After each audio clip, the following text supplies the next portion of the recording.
Call the meeting to order and ask you to stand for the Pledge of Allegiance.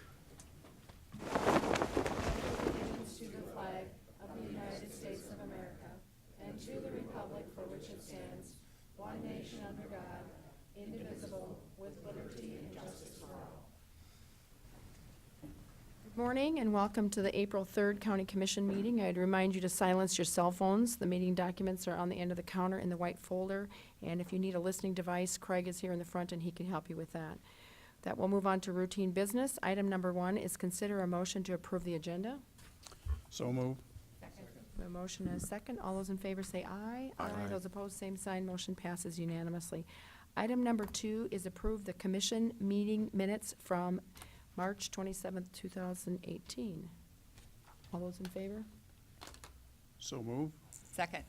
We have a motion and a second. All those in favor, all those opposed, same sign. Motion passes unanimously. Item number 3 is bills to be paid in the amount of $682,837.64. Is there a motion? Pay the bills.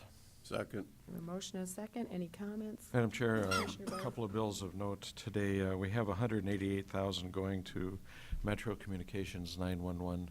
That's, then we have another $80,000 going to Armor Correctional, which is a medical provider at our jail. Thank you, Commissioner Barth. We have a motion and a second. All those in favor say aye. Aye. Those opposed, same sign. Motion passes unanimously. Item number 4 is reports. Item A is the Minnehaha County Regional Juvenile Detention Center report for February 2018, and that's on file with the auditor's report. Item number 5 is personnel. Item A is consider a motion to approve the routine personnel action. Is there a motion? So moved. Is there a second? Second. Second, are there any questions on that? All those in favor say aye. Aye. Those opposed, same sign. Motion passes unanimously. Item B is recognize significant employee anniversaries for 2018. Good morning, Jen. Good morning, Jen Oddix from Human Resources. We have a bunch of anniversaries this month. With 5 years of service, we have Julie Person. She's a senior property tech in our equalization office. In our jail, we have Ian Graham, who's a correctional officer, Eric Schmidt, who's a corporal, and Tyler Mowry, who is also a correctional officer. In Human Resources, Tiffany Willard has 5 years of service with us, and then Joseph Zilla from JDC is a juvenile correctional officer. He also has 5 years of service. Celebrating 10 years this year is Lori McGee, who is a CSO at the jail, Calvin Kastner, who is a CO at the jail, and Wally Winia, who is an Air Guard security officer too out at the Air Guard. 15 years of service in the jail this year is Deb Hendricks. She's an administrative clerk. 25 years of service this year is Angela Belfi. She's a corporal at the jail. Jason Gearman, who is a captain at the sheriff's office, and seated right over there. Michelle Boyd, who is, of course, our chief deputy at the sheriff's office. 35 years of service, we have Diane Ripkema. She is, of course, the director of equalization. And 40 years of service, Lynn Krell, who is also here with us today. She's the assistant director at JDC. That is an impressive amount of people and an impressive number of years. You add those all up, but thank you, Lynn, for being here 40 years. That's pretty amazing. Same with you, Jason. I don't think we have anybody. I don't see Diane in here either. Oh, there Yeah, she is. Diane. She's here too. So we have Stand some. up, Diane. You look so much. Oh, we had Jason waved Jason. and we had Lynn And waved. Julie up. Person is in the back as Julie- well. And Yes. Julie, thank you. Thank you all. And thank you for stopping into the commission meeting and thank you for your recognition of the years that you've put into us. So we'll move on to the next one, which is item C is record volunteers in the county departments for March 2018. Another great month for volunteers with the county. We had 281 people who volunteered their time in various county departments, including the Siouxland Heritage Museums, JDC, Human Services Office or Department, Public Defenders, State's Sheriff's Office, Emergency Management, the jail, and also at Safe Home. So thanks very much to those people who gave their time and hours to help us out here at the county. Yeah, and thank you to the volunteers. It's impressive the amount of people that work for us. Absolutely. Without being paid. So Thank you. Item number 6 is abatements recommendations for approval. Olivia, item A is the City of Sioux Falls. Yes, A through C are all for the City of Sioux Falls 2017 property taxes tax exempt status. The first one is RDID 12980 in the amount of $1,881.37. Then we have RDID 14391 in the amount of $110.42, and RDID 14393 in the amount of $561.08. Is there a motion for those abatements? So move. Second. Motion and a second. All those in favor say aye. Aye. Those Aye. opposed, same sign. Motion passes unanimously. Item number D is another property tax. Olivia? This will be Monica. Oh, Monica, sorry. Good morning. Hi, this is the abatement for Charroth, RDI ID 86828. This was deferred from March 13th, 2018 regarding owner occupied. We recommend a denial. Commission, comments, questions? This was somebody who missed the deadline for owner occupied? What it was is they had lived in, I believe it was Parker, for 14 years they had owner occupied. They moved to Sioux Falls and built the home and did not apply. Yeah, so it's a missed application. Commissioner Benega? I know that I'm the one that brought this up last time and asked for deferral. I have a concern that frankly, the notifications that we send out aren't confirmed or certified mail. And I know that's maybe a mute point at this point, but I can't believe that anybody would purposely not do this, to be honest.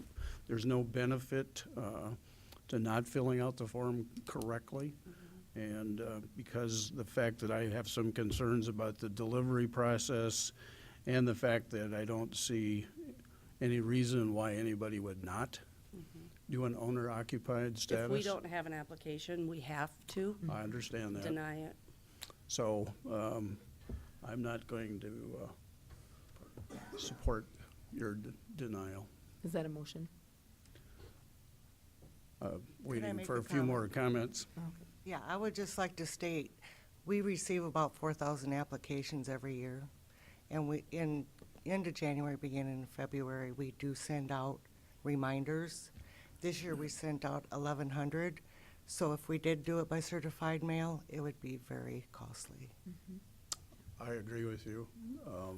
And only having one mistake out of the number that you send out is pretty remote, but there's still, in my mind, no reason for us to support that denial because of the fact that I think the system has some responsibilities. This looks like a project this morning. This is Mary Zabe from the Auditor's Office. I'm the Property Tax Administrator.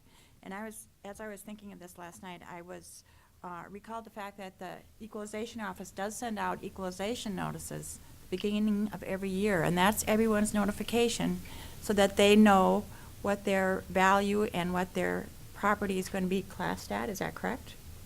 For the following year? It has the abstract class, but it doesn't really have the owner occupied. The owner occupied is on the actual tax form that you get. So that when people get this, this is their chance to look at it and see if it looks correct or if they have some questions.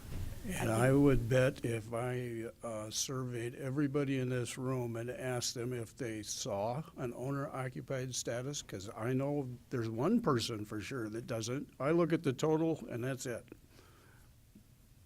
Commissioner Karski? I just question from your offices. I mean, this isn't something you have to do every year. You do it one time when you move into your property. So, I mean, if you're not used to it, I get it. But how many opportunities do your offices give a person or reminders to do this? I mean, is it just a one-off, you got a letter and that's it? We do supply the information to the media, so it is all supplied there. And this is a state program, so actually we send out those reminders as courtesy. You send them a reminder in the mail, Yes, is what we do. yes. Okay. A lot of And- people will state that they get 3 by the time it's all done. Three Right. times? 3 reminders? And by law, I mean, we have to deny this, Okay. but it's up to you. what But you by want. law, you have to, it's up to us to Exactly. decide if we want to uphold Exactly. that denial. Exactly. Okay. They have to bring us the information we get to make the decision, so. Any other comments or questions? I would add one other thing, if I may, and that is that the city of Sioux Falls has to agree with, these abatements have to go to all the taxing entities affected, the municipalities and the counties, if there's a municipality that's affected.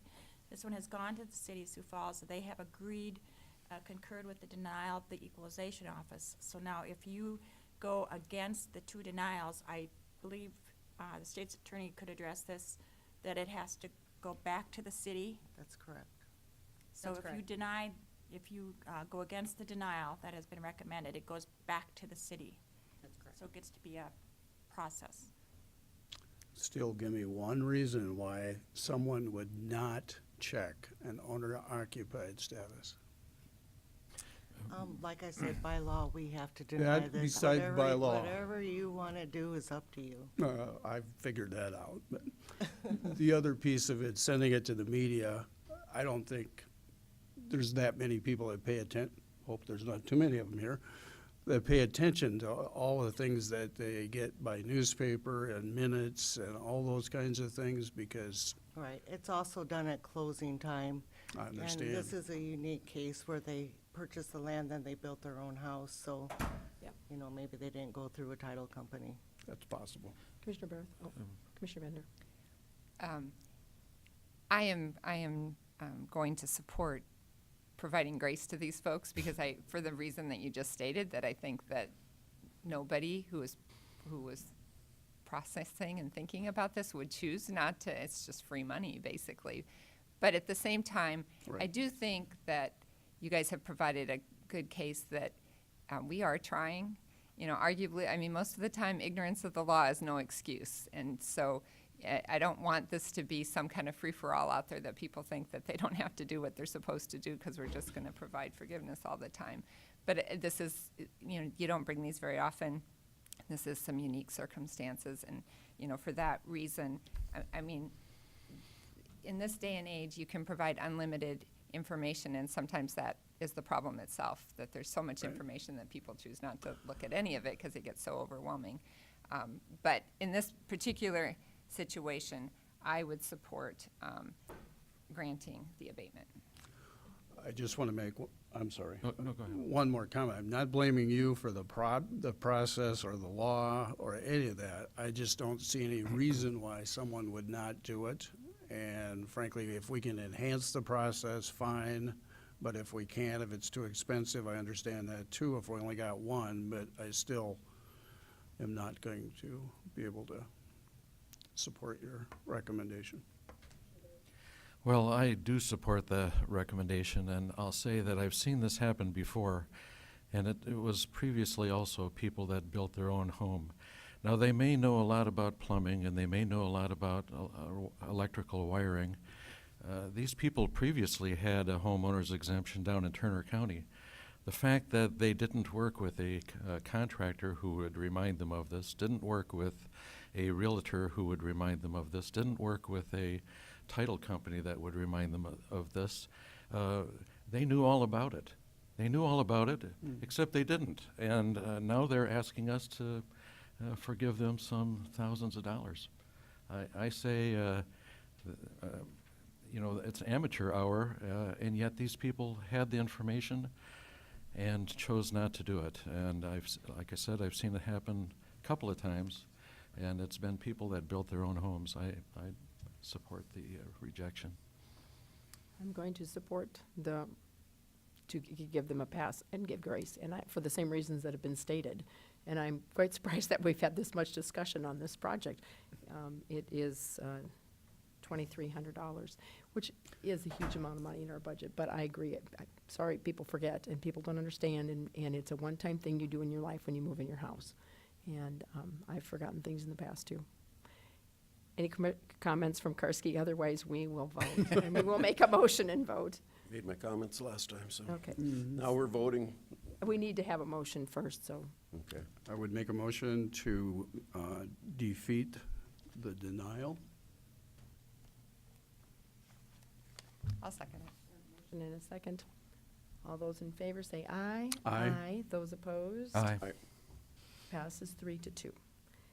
Item Thank number you. 7 is notices and requests. There are none. Item number 8 is planning and zoning notices. Item A is the first reading and authorize the auditor to publish notice of the public hearing on April 24th, 2018 at 9 o'clock for a meeting of the Minnehaha County Commission on an ordinance amendment pertaining to the allowable size of accessory buildings according to parcel size. Good morning, Kevin. Good morning, Kevin Hookman, County Planning Department. This item is being brought to you. Originally, it was requested from the Del Rapids and County Commissions, Joint Planning Commissions, to review, for staff to review the accessory building size. Currently in our ordinance, properties that are in a subdivision require a conditional use permit if they wish to construct a building larger than 1,200 square feet. And this is in a small joint jurisdictional area around Del Rapids. Staff reviewed this and found that out of the last 7 conditional use permit requests in the joint jurisdictional area, 5 of them have been for this particular request for larger accessory buildings. The new table, rather than 1,200 square feet, would have a table of parcel size to the size of accessory building. So 1 acre or less would be able to have 1,600 square feet. 1.1 to 3 acres would be able to have 2,400 square feet, and 3.1 acres would have 3,600 square feet. And this is the same table that has been adopted by the joint jurisdiction of Sioux Falls and the county. So this is the first reading, so it'll authorize the auditor published notice for April 24th public hearing. And Kevin, when we have that public hearing, that will be a joint with Del Rapids. Yep, that will be a joint meeting. Is there a motion to authorize publication for notification? There is. Second. A motion and a second. All those in favor? Madam Chair, one more Commissioner comment. Carroll? The Del Rapids City Council felt that our limit was still too small. The city of Sioux Falls felt it was too high. What can I say? Must be right. I have a motion and a second to approve. All those in favor say aye. Aye. Those Aye. opposed, same sign. Motion passes unanimously. Item number 9 is petition for comprehensive lien, which was deferred from March 20th, 2018. Is Melinda presenting on this?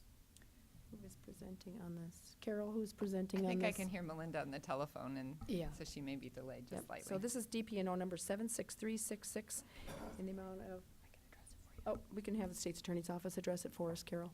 Thank you, Maggie. Madam Chair, I think that Ms. Storley had presented the memo the She last comes time. running. And Yeah, we can hear you. Thank you. Good morning, Melinda Storley, Commission Assistant. This is a petition for compromise. The petitioner is requesting to compromise 2 separate liens. One of them is DPNO 76366 in the amount of $1,350. It represents public advocate fees for the petitioner and IVC court-appointed attorney fees for the petitioner's nephew. She was trying to get help for her nephew. DPNO 94918 in the amount of $244.40 is the second time she applied for IVC court-appointed attorney fees for assistance for her nephew again. But on this one, she later requested that the IVC be dismissed. She had some transportation issues and didn't think she wanted to continue with it. That's why the fees are so different. The first one is $845.30 and the other one is $244.40. No payments have been made on either lien, and there is no real estate transaction. She's requesting to have both liens compromised in full with no payment. And we deferred this from last week. There's a petitioner here. No, petitioner is not here, so Commission.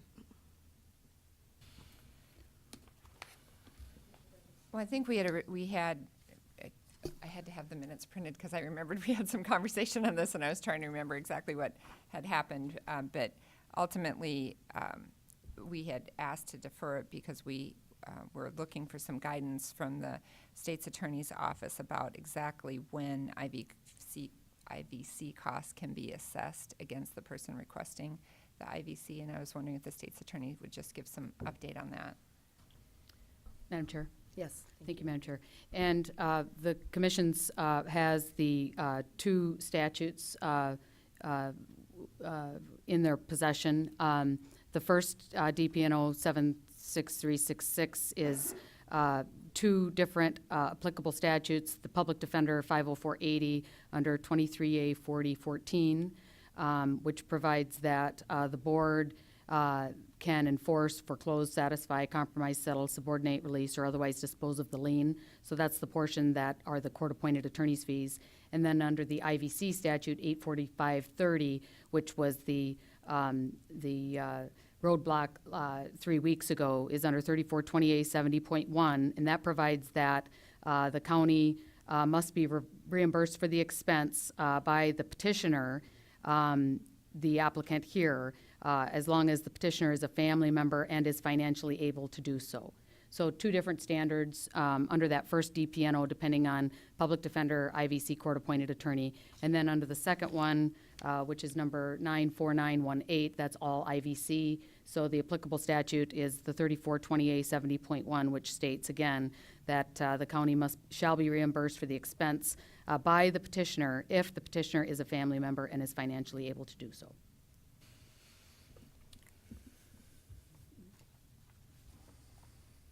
Comments, thoughts?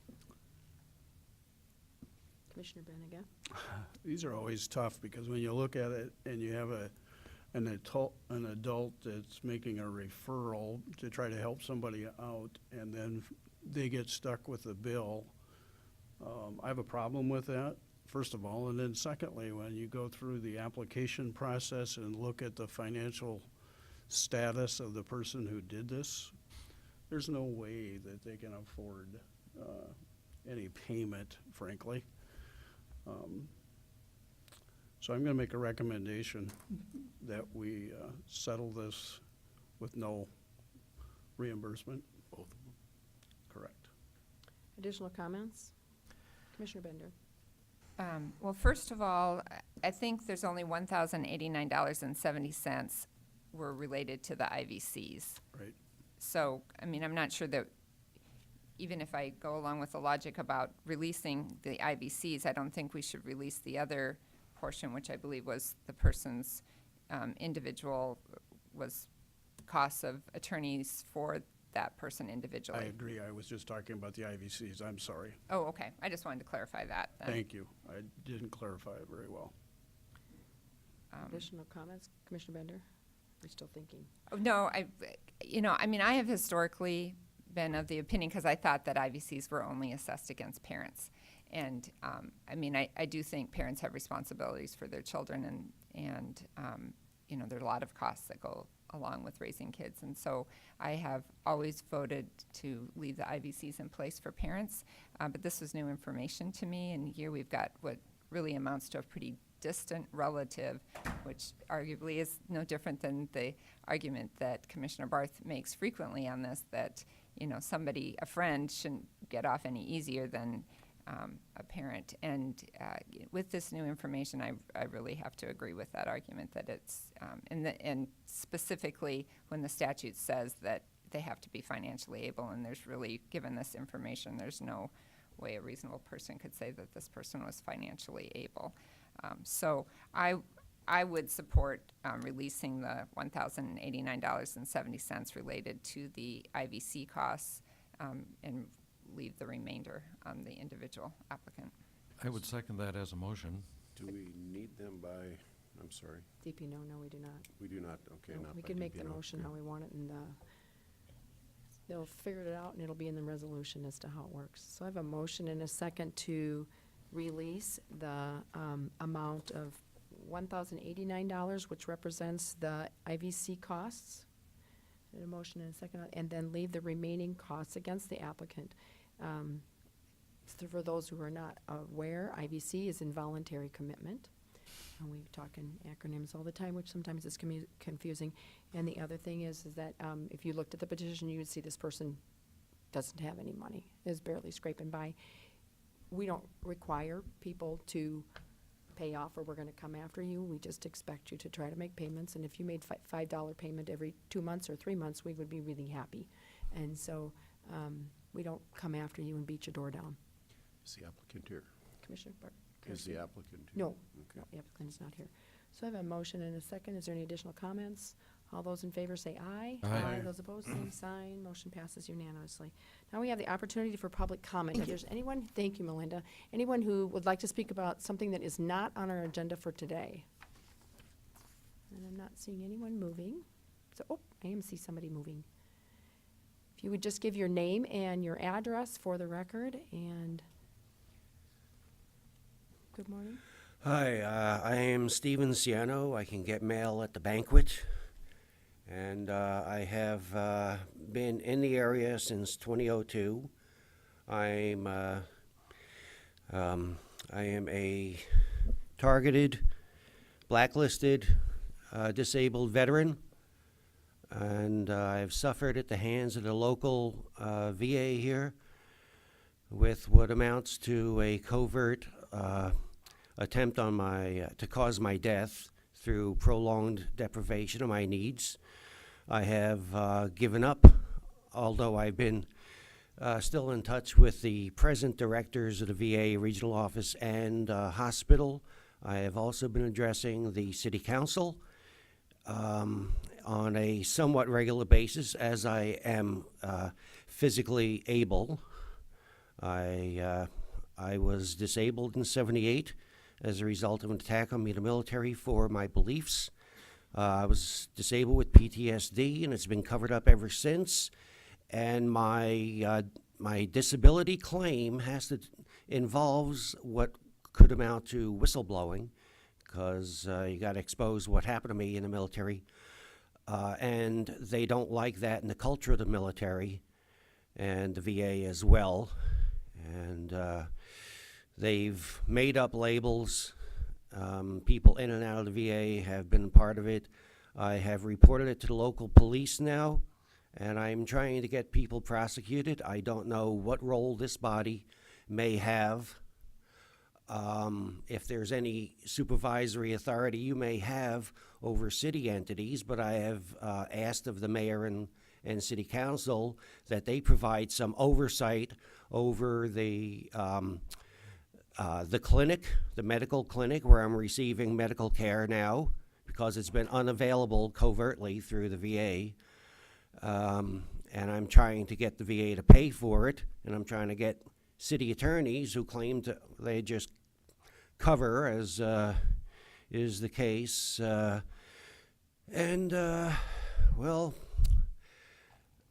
I figure I put it out there. I don't know about the county sheriff. I have read some things on law where it says that the county has primary authority over all issues.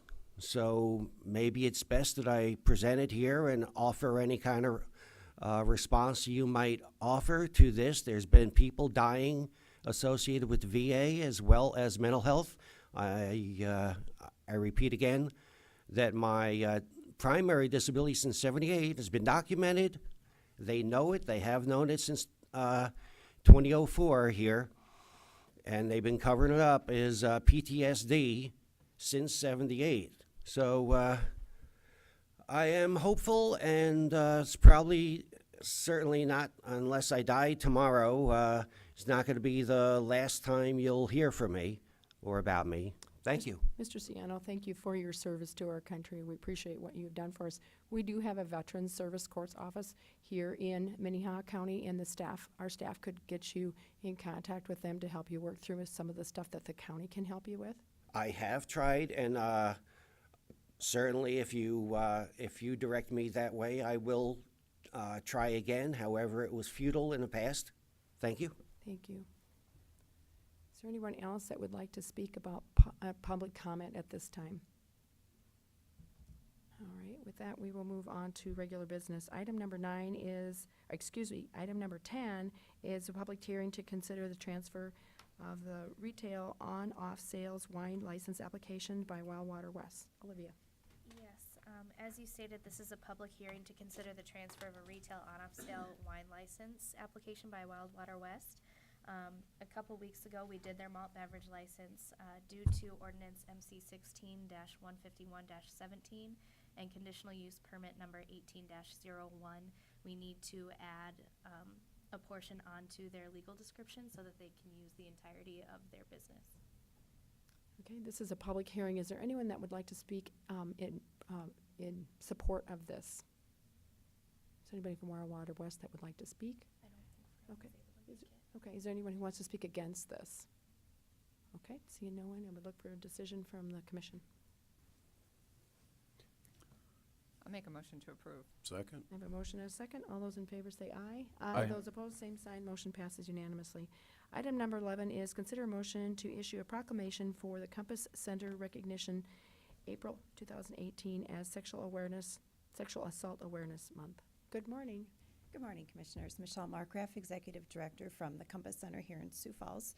And we are looking at April as Sexual Assault Awareness Month, and I ask that you consider a motion to declare April Sexual Assault Awareness Month in Minnehaha County.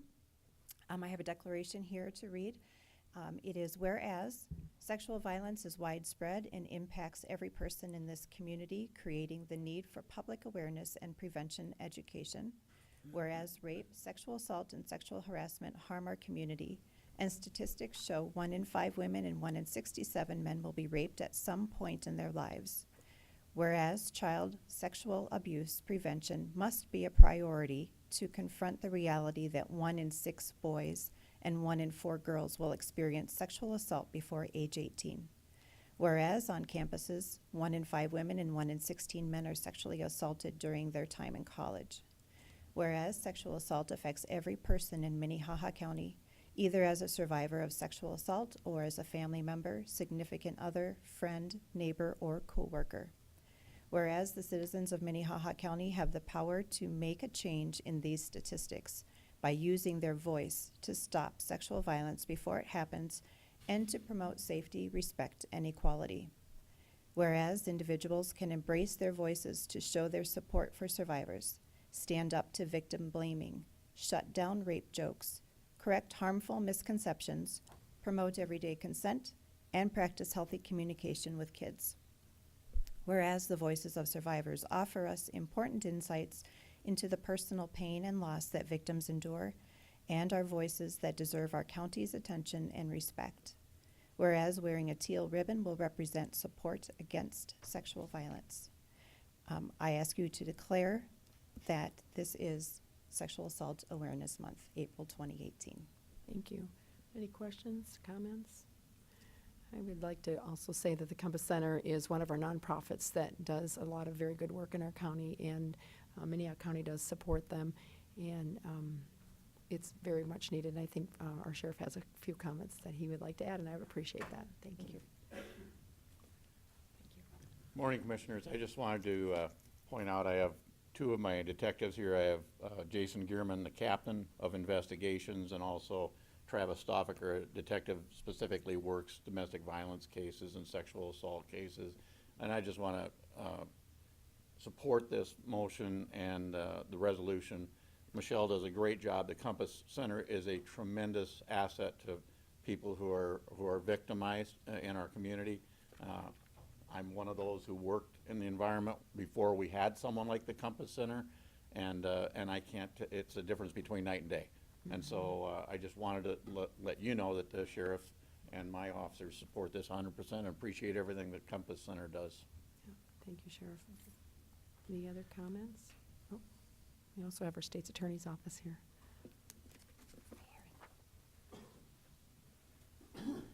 Good morning, Commissioners. Aaron McGowan, Minnehaha County State's Attorney. I too would ask for your support in this resolution. We really appreciate all the work the Compass Center does for this community, and Michelle does a great job, and this is a very important topic close to our heart and our work, so thank you, and I support this resolution. Thank you, Aaron.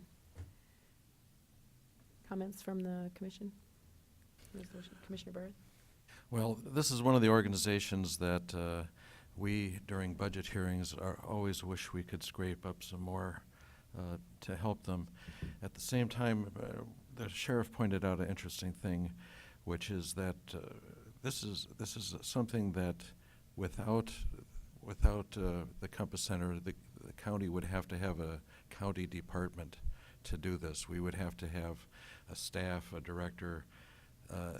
Having a non-governmental organization do these kinds of things is so important to us because you have more latitude to act than the county. I often suggest that you can kick people out of a lot of places, but you can't kick them out of jail.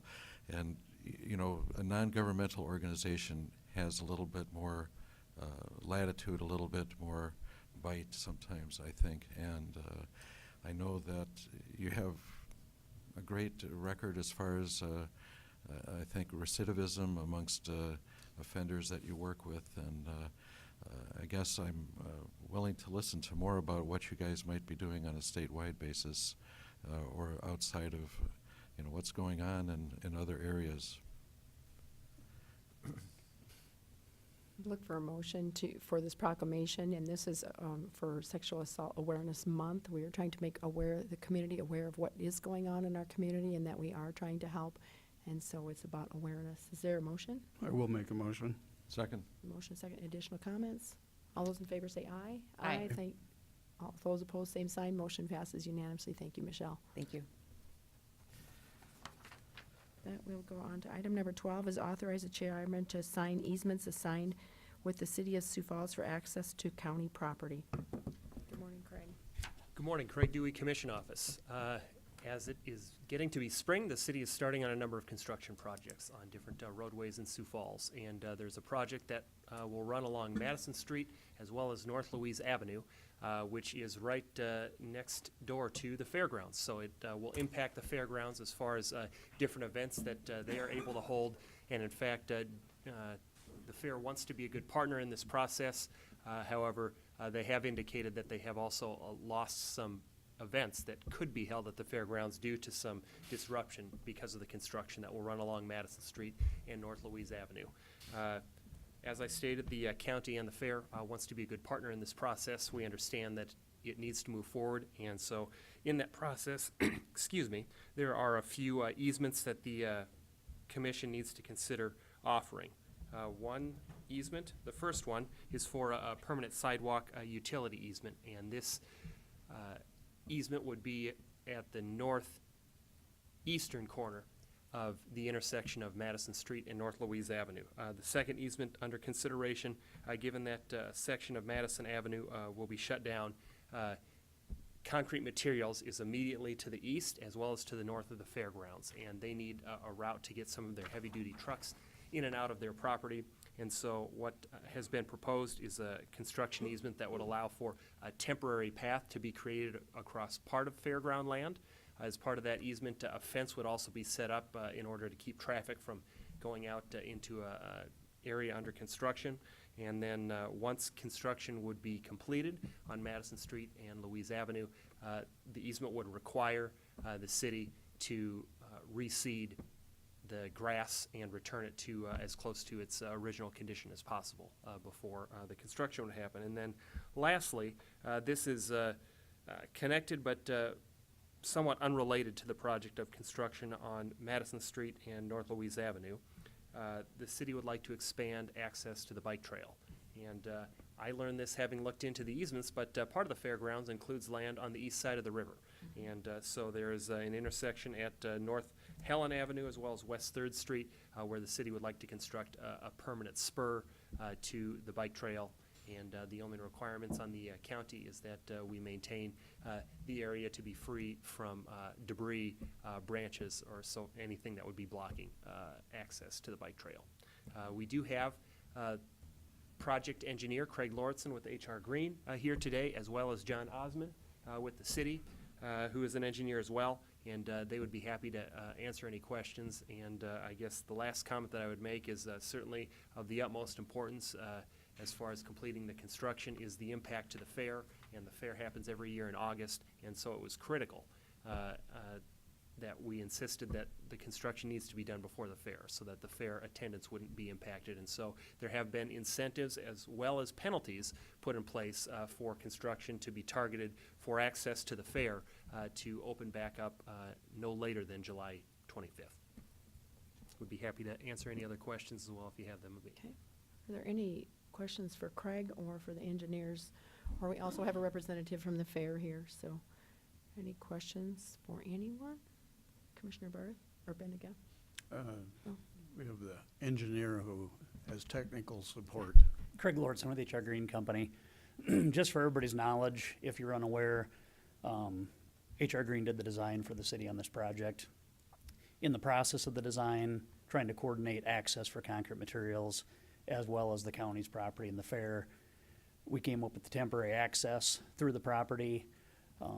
With the fair starting early August, the project was phased, and we put an interim completion date on the project of July 26th to make sure that if the contractor was struggling to meet that date, we had a few days of, we had week to 10 days of leeway before the fair started.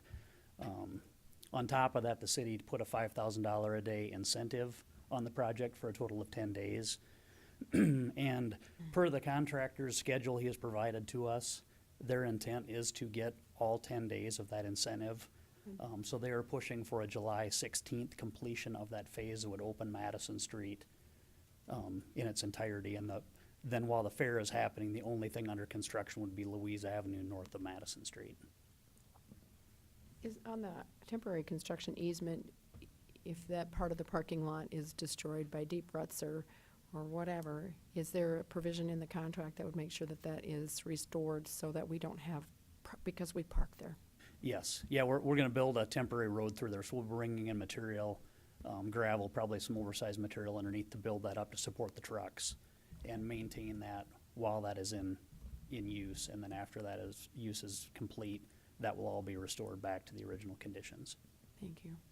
Commissioner Karski? That temporary gravel access, that's strictly for concrete materials, correct? I mean, that's not Correct. not a diversion out for Madison for the public to take, or? Nope, it will be directly into concrete materials property, and with their MSHA requirements, there's special training. Anybody that operates on their property, even for us doing inspection on the project, we have to go through some MSHA training to be able to be on their property. So they do not want anybody to access their property other than their trucks, and that is the sole intent of that temporary easement, is for their equipment and their trucks. Additional questions? Commissioner Benega? I just have a comment that we're talking primarily about the concerns of the fair, but frankly, the city has some skin in this game also, because if the fair has poor attendance, their sales tax revenue is going to go to pot. And that is an incentive for them to make sure that this project's done on time and without interruption also. Certainly.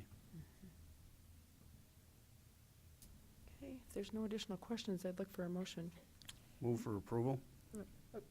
Oh, excuse me, we have to do one at a time. Oh. So, I'm sorry. I do have it here, written here somewhere. Oh, I'll find it. Oh, we got it right here. Okay. Okay. Item number 1 is a permanent sidewalk and public and/or private utility easement. It's track 2, WH Lines addition to the city of Sioux Falls, Minnehaha County, South Dakota. A motion on that one. That's my motion. Second. Motion and a second. All those in favor say aye. Aye. Those opposed, same sign. Motion passes unanimously. The next one is temporary construction easement. That portion of track 2, WH Lyons addition to the city of Sioux Falls, Minnehaha County, South Dakota, described as B1, B2, B3, and is shown on the plan map numbers E02 and E03 attached to and made part of this easement as is set forth in full. Need a motion. So moved. Second. A motion, a second. All those in favor say aye. Aye. Those opposed, same sign. Motion passed unanimously. And the last one is a permanent pedestrian/bike trail easement, track 2, WH Lines addition to the city of Sioux Falls, Minnehaha County, South Dakota. I'll make that motion, and then I have a comment. Second. A motion and a second with a comment. I just want to make a shout out to the bike trail, because it's my favorite thing about the Sioux Falls Parks. And so I'm really thrilled that we get to help contribute to that amenity. And I actually had a question on the bike trail too, because I'm the same as Commissioner Bender. I love that amenity. Are they just, because there's already bike trail right there, so are they just expanding it? Are they moving it more into a property, or? We're installing a pedestrian bridge. As Oh, you know, okay. if you travel Madison Street right now, there's Jersey barriers that block off one lane Yep. for a pedestrian crossing. And with the expansion of Madison Street, we need the extra lane on the bridge. So we'll be installing a pedestrian bridge to the south of the roadway bridge. And while that's under construction, it'll impact the bike trail through that area just south of Madison Street. So we're putting in a detour for the bike trail, which will take them down Helen, I believe it's 2nd Street, kind of west of Carousel Skate. That's where we're putting in the access to the trail. And in discussion with City Parks Department and stuff, it was preferred to spend the money to put it in and leave it in place for future growth rather than to tear that back out. So we'll be putting that connection in. That will stay as a extra permanent connection to the trail. And then when the pedestrian bridge is installed and that work is done, everything there will be redone. We're actually doing some improvements and to conform with ADA standards. Okay, thank you for that explanation. And we do have a motion and a second on that last part. All those in favor say aye. Aye. Those opposed, same sign. Motion passes unanimously. Thank you. Appreciate the county support. Okay, and our next three are going to be presentations, and I would ask the presenters if you would keep these to anywhere from 8 to 10 minutes. Item number 13 is a brief program presentation from the Chamber of Commerce Ag Business. Holly Behrens, good morning. Good morning. Thank you for the opportunity to chat with you all today about the Agribusiness Division of the Sioux Falls Area Chamber of Commerce. And I would like to first start off by saying that I am just shy of 8 months in this position, so all activities and functions have not fully been experienced by me yet, but I will do the best I can to give you as much detail as possible on the programs that all of you support throughout our calendar year. So my PowerPoint is coming up right now, I hope. And just starting off by letting you know what the mission statement of the Agribusiness Division is of the Sioux Falls Area Chamber of Commerce. The Agribusiness Division advances and promotes the Sioux Empire as an agricultural center through actions that provide a higher visibility of the industry and programs to enrich the economic stability of rural society and those businesses associated or involved with agriculture. And there it is, in case I said that too fast. So I hit just briefly in the statement about the actions that the Agribusiness Division performs throughout the year. The annual Sioux Empire Farm Show, the Ag Appreciation Day, and two new additions in my short time in this role have been National Farmers Day and National Ag Day. I will hit a little bit more on what is new to come in the year 2018 and 19 on those two additions. Whenever I started this position, I was encouraged to get through a successful year. So I was also encouraged not to change much. So these are two additions that will happen in the future, and I'm very excited about highlighting the importance on these national recognized days. So as I just hit on, one of our first actions that happens throughout the year is the Sioux Empire Farm Show. And this does take place out at the W.H. Lyon Fairgrounds. We were just talking about that. And the event takes place in the Expo building. So just a little bit more background on the event. It is the largest annual Sioux Falls Area Chamber of Commerce event. Happens annually for 65 years. I have only attended one of the 65 years and also managed it my first year. So I am excited to talk to all of you today about some changes and a lot of analysis that went into fresh eyes and this event that has been a part of Sioux Falls for so long. So, moving right along, just as you all spoke about the volunteers that you have and the support system that you have, the Sioux Empire Farm Show has traditionally had 200 plus volunteers to make sure that the successful event did take place, and an estimated economic impact of $3 million. And this is a number that is approximated with the CVB and the Chamber working together. So this is actually an area that we hope to improve the accuracy and get us an exact number since we did wrap up the 2018 show just there at the end of January. So whenever I think back to a successful Sioux Empire Farm Show, I like to throw in some numbers, being that before I came into this position, there was not an actual mission statement to the event. I think mission statements definitely allow us to capitalize on different areas of why we're doing something. And since that was not in place until now, which I'll read it to you in just a second, I compared back to entries and financial statistics from years past. So as you can see, those first 6 columns are the purebred cattle shows and sales. Consigners come from all over the nation, Really, for our purebred cattle shows and sales, they come from all over the region. If we look a little bit further into the rest of the graph that I've provided, you can see that the shows, the Market Swine Show, Market Lamb Show, Market Goat Show, and Market Beef Show have asterisks after them on the graph. Those are the shows that the exhibitors have the opportunity to make it to the Mayor's Roundup and Sale of Champions event that takes place on the Friday of the Sioux Empire Farm Show week. So as you can see, if we're looking at the majority of those shows, we had a significant increase in all market shows for 2018 aside from the Market Swine Show, and there is a big reason for that one that I will hit on in just a brief moment.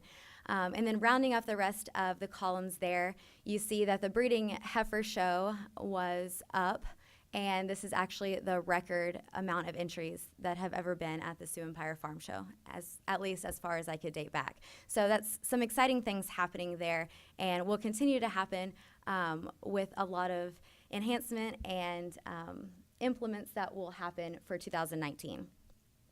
So as I hit on, the Market Hog Show was down significantly in numbers.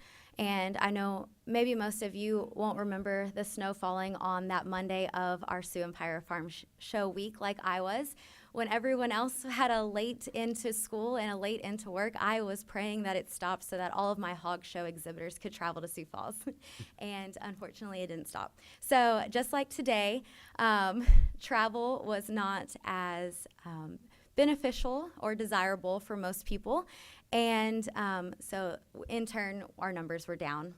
And a few other things that became red flags for me in my first year of attendance of the Sioux Empire Farm Show was our paid barn crew with some performance evaluation and some things moving forward. We are restructuring our barn crew role throughout that week. And I know that I am really having to cruise through this because 10 minutes isn't enough time for me to talk. So I do encourage any questions. I could hit more on the barn crew, but I'm going to keep on flying.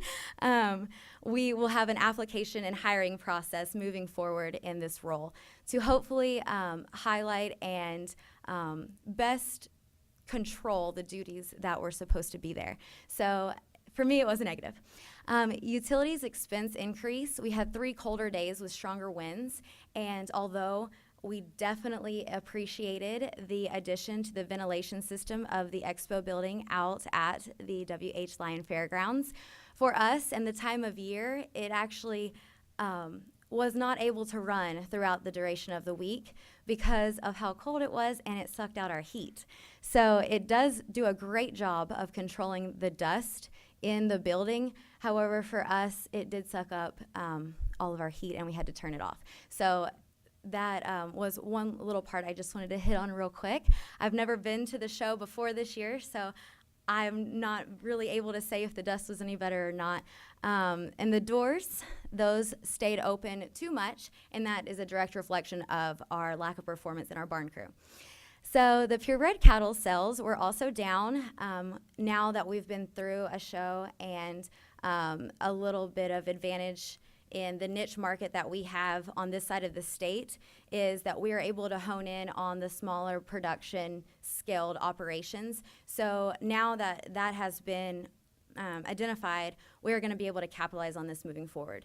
And then also this year, the economy didn't really help with that portion of our sales. So just a few things that I caught going through my first experience and some negative sides that we do hope to increase next year. And obviously, we had some positives and additions. Our scholarship auction, all money raised for our scholarship auction goes directly to scholarship applicants who apply for the scholarship. This year, we had a record of $11,240 raised. So all that goes back to the kids and the future of agriculture, which is a really neat thing and something to get excited about. In 2017, the Collegiate Livestock Judging Contest did not happen.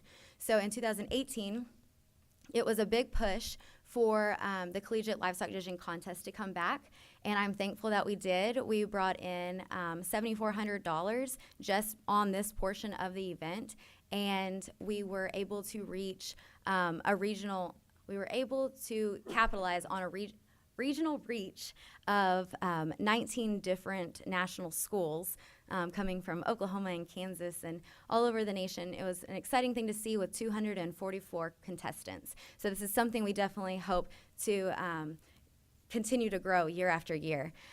Some presentation show aspects that were implemented was an opening ceremonies with the national anthem sang before the beginning of each show day. And we also had higher quality wood chips and some other things that really consigners and cattle producers will recognize, but nothing more I need to talk about.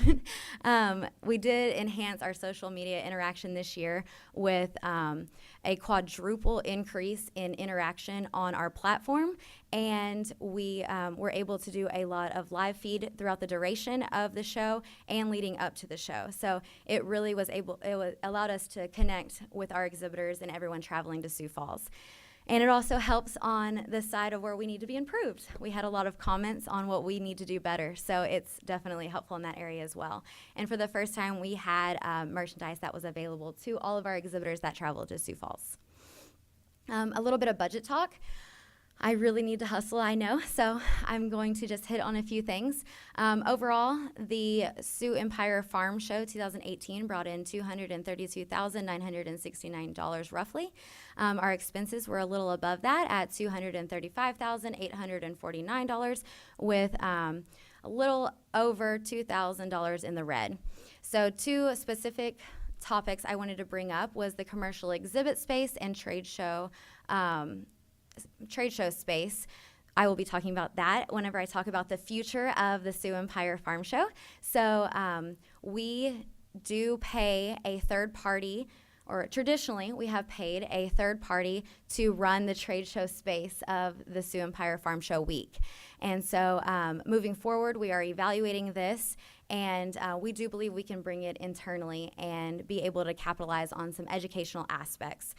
As well as the horse pool I put out there traditionally. This event has been in the red, and with a little bit more tender love and care, I see this being a general public event that can really bring Sioux Falls and see something that you wouldn't really see in our area. All of our contestants and exhibitors come from Wisconsin, where the horses still drag logs and help around the operations that they have there. So it's a really neat thing to see. I just think with some more promotion, we can get that back into the black, and we need to. So just wanted to hit on those things because the future of the Sioux Empire Show is going to be a little different looking forward. For 65 years, there's been a lot of tradition and history packed into the Sioux Empire Farm Show week. But moving forward, it has been proposed and accepted that we are changing the name and rebranding to the Sioux Empire Livestock Show. And they're the third party that I mentioned just a second ago that runs the trade show commercial exhibit space out at the expo building is also running the whole show over at the convention center, so, or the whole entire facility over there. And the same weekend, correct? The same week, yes, the exact same week. So everyone thinks that we are benefiting from our event with what is going on over there. And we definitely support and we have a lot of interest in what they do over at the convention center. It's called the Sioux Falls Farm Show, and it's ran by Midwest Shows, and that's who has been running the trade show portion out at the expo building as well, and we pay them quite a chunk to do so. So we, moving forward, think that we can take this on internally. We know that we can take it on internally, and we have decided to go a route of rebranding with the marketing strategy to separate ourselves and minimize potential farm show confusion, increase livestock show entries, and capitalize on the show mission. So what we also have going on at the expo building are all the livestock shows that I talked about earlier. And when you have people traveling nationally to come to Sioux Falls, there's a lot of people that don't understand that it's not just farm show equipment out there. It's the youth and the future of agriculture. They're out there proud to bring their project that they've been working on year in and year out. So The Sioux Empire Livestock Show, sponsored by the Sioux Falls Area Chamber of Commerce, promotes and celebrates agriculture by hosting an annual authentic experience that educates and entertains the community, assists youth financially with academic endeavors, and offers economic support through national livestock consignments and trade show opportunities. It's just a mission statement I put together. That has not yet been approved, but it's something that we are definitely looking at and moving forward to make sure that we're getting done what needs to get done with the Sioux Empire Livestock Show, with the same tradition that's always been there and the volunteer support and community support that there has always been. So, if there are any questions on this particular part, I would be more than happy to answer them right now. And if not, I'm going to keep on going through our year. And I think Commissioner Barth has a question for you. I guess if you've got more, I'll wait to reserve my comments till. Okay. I'm only through January, so we still have 11 more months. Ms. Behrens, you moved here, what, last November? I moved here last August. Oh, and yes. Let me just say, winter will end in 6 months. Are you sure? Because I don't think it's ever going to end. Today was fun. Texas, right? I am. I'm from South Texas, and I hope that you can see the passion that I have towards the livestock show industry. I did come from a very heavy and involved livestock show background. So very excited to be here in South Dakota and Sioux Falls more specifically. So I'll move right along. Whenever I did start my position just shy of 8 months ago, I was told that there were 2 events that I managed and needed to get done and successfully. And the second of those were being the Ag Appreciation Day that is in conjunction with the Sioux Empire Fair. This past August, I did attend the Ag Appreciation Day. However, I was not a part of the preparation or anything. I had just moved here 2 days before. So I was pretty tired from all that U-Haul driving. So traditionally, the Ag Appreciation Day falls on the Wednesday of Sioux Empire Fair Week. It is a complimentary lunch that is served from 11 to 1 p.m. in front of the grandstand at the W.H. Lyon Fairgrounds. More than 2,000 local ag producers attended the Ag Appreciation Day in 2017. Obviously, like anything, weather does have something to do with that as well, and it was raining on that day. So what's new for August 8th of 2018? And although our preparation has not yet started, it will start in May. And I get married this month, so I'm not gonna lie, some preparation has been done, but there are a lot of educational aspects that we hope to incorporate into our August 8th event. And if there are any suggestions on those who have attended, I am all ears, always, and am very excited to completely enhance and make sure that this is the event of Fair Week that everyone wants to be a part of.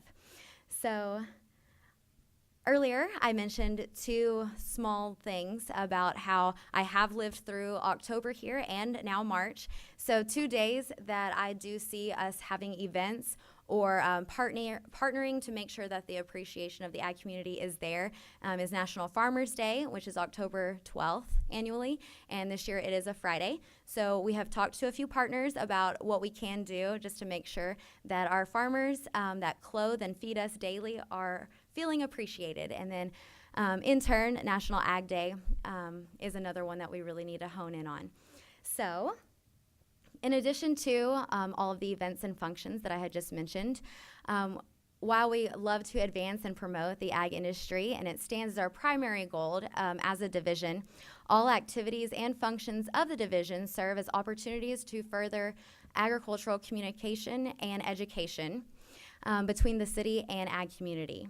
So something that when I was interviewing for this position was a real push was education in the Sioux Falls School District. So that's something that has been really exciting to watch develop since I've been here for just shy of 8 months.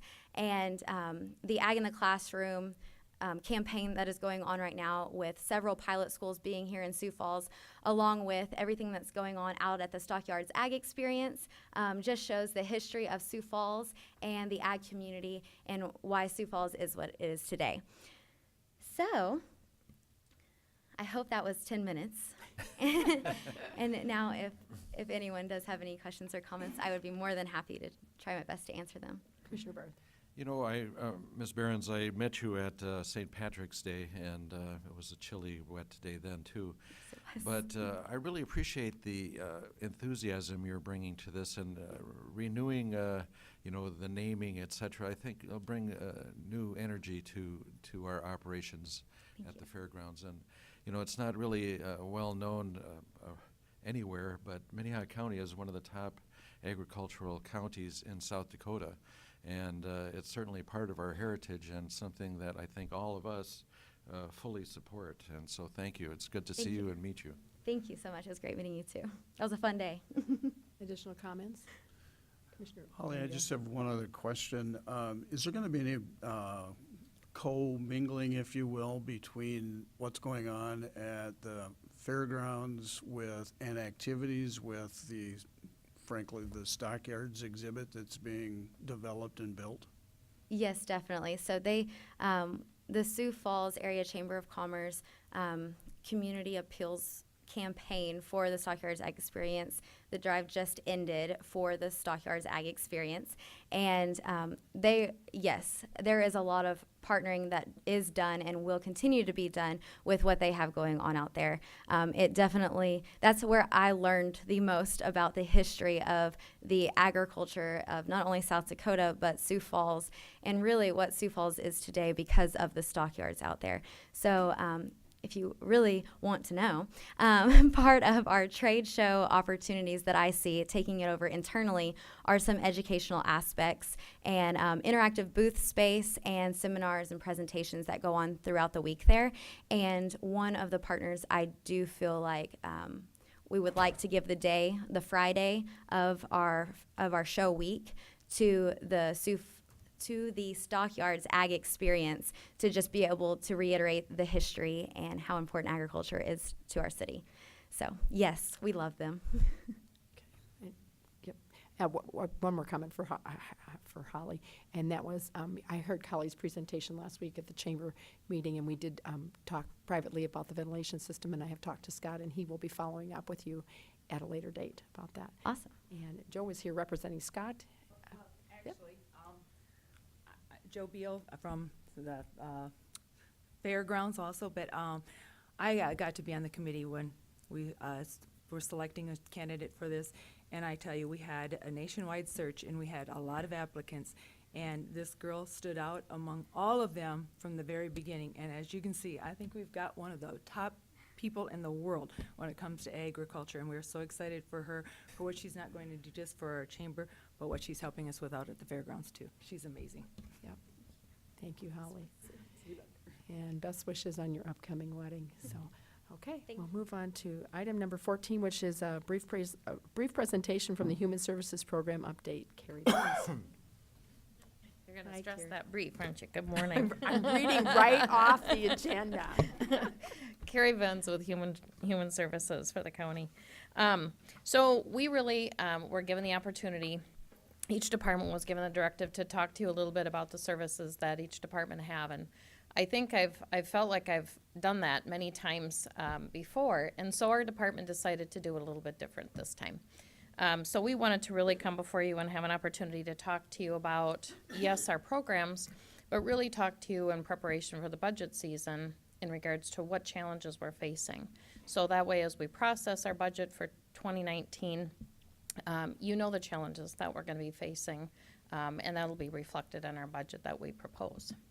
And so with me, I just wanted to take a minute because we don't let the monkeys out of the cage very often, but the management team is here. So we have Brett Johnson, who is our supportive services manager. We have Jeff Yarborough, who is the manager for Safe Home, Lori Montes, who is the assistant director, and Jamie Phelps, who manages our medical department, and then he also does our QA and informational stuff. So they are an awesome team, and so honestly, they make my job 10 times easier, so I'm very appreciative of them.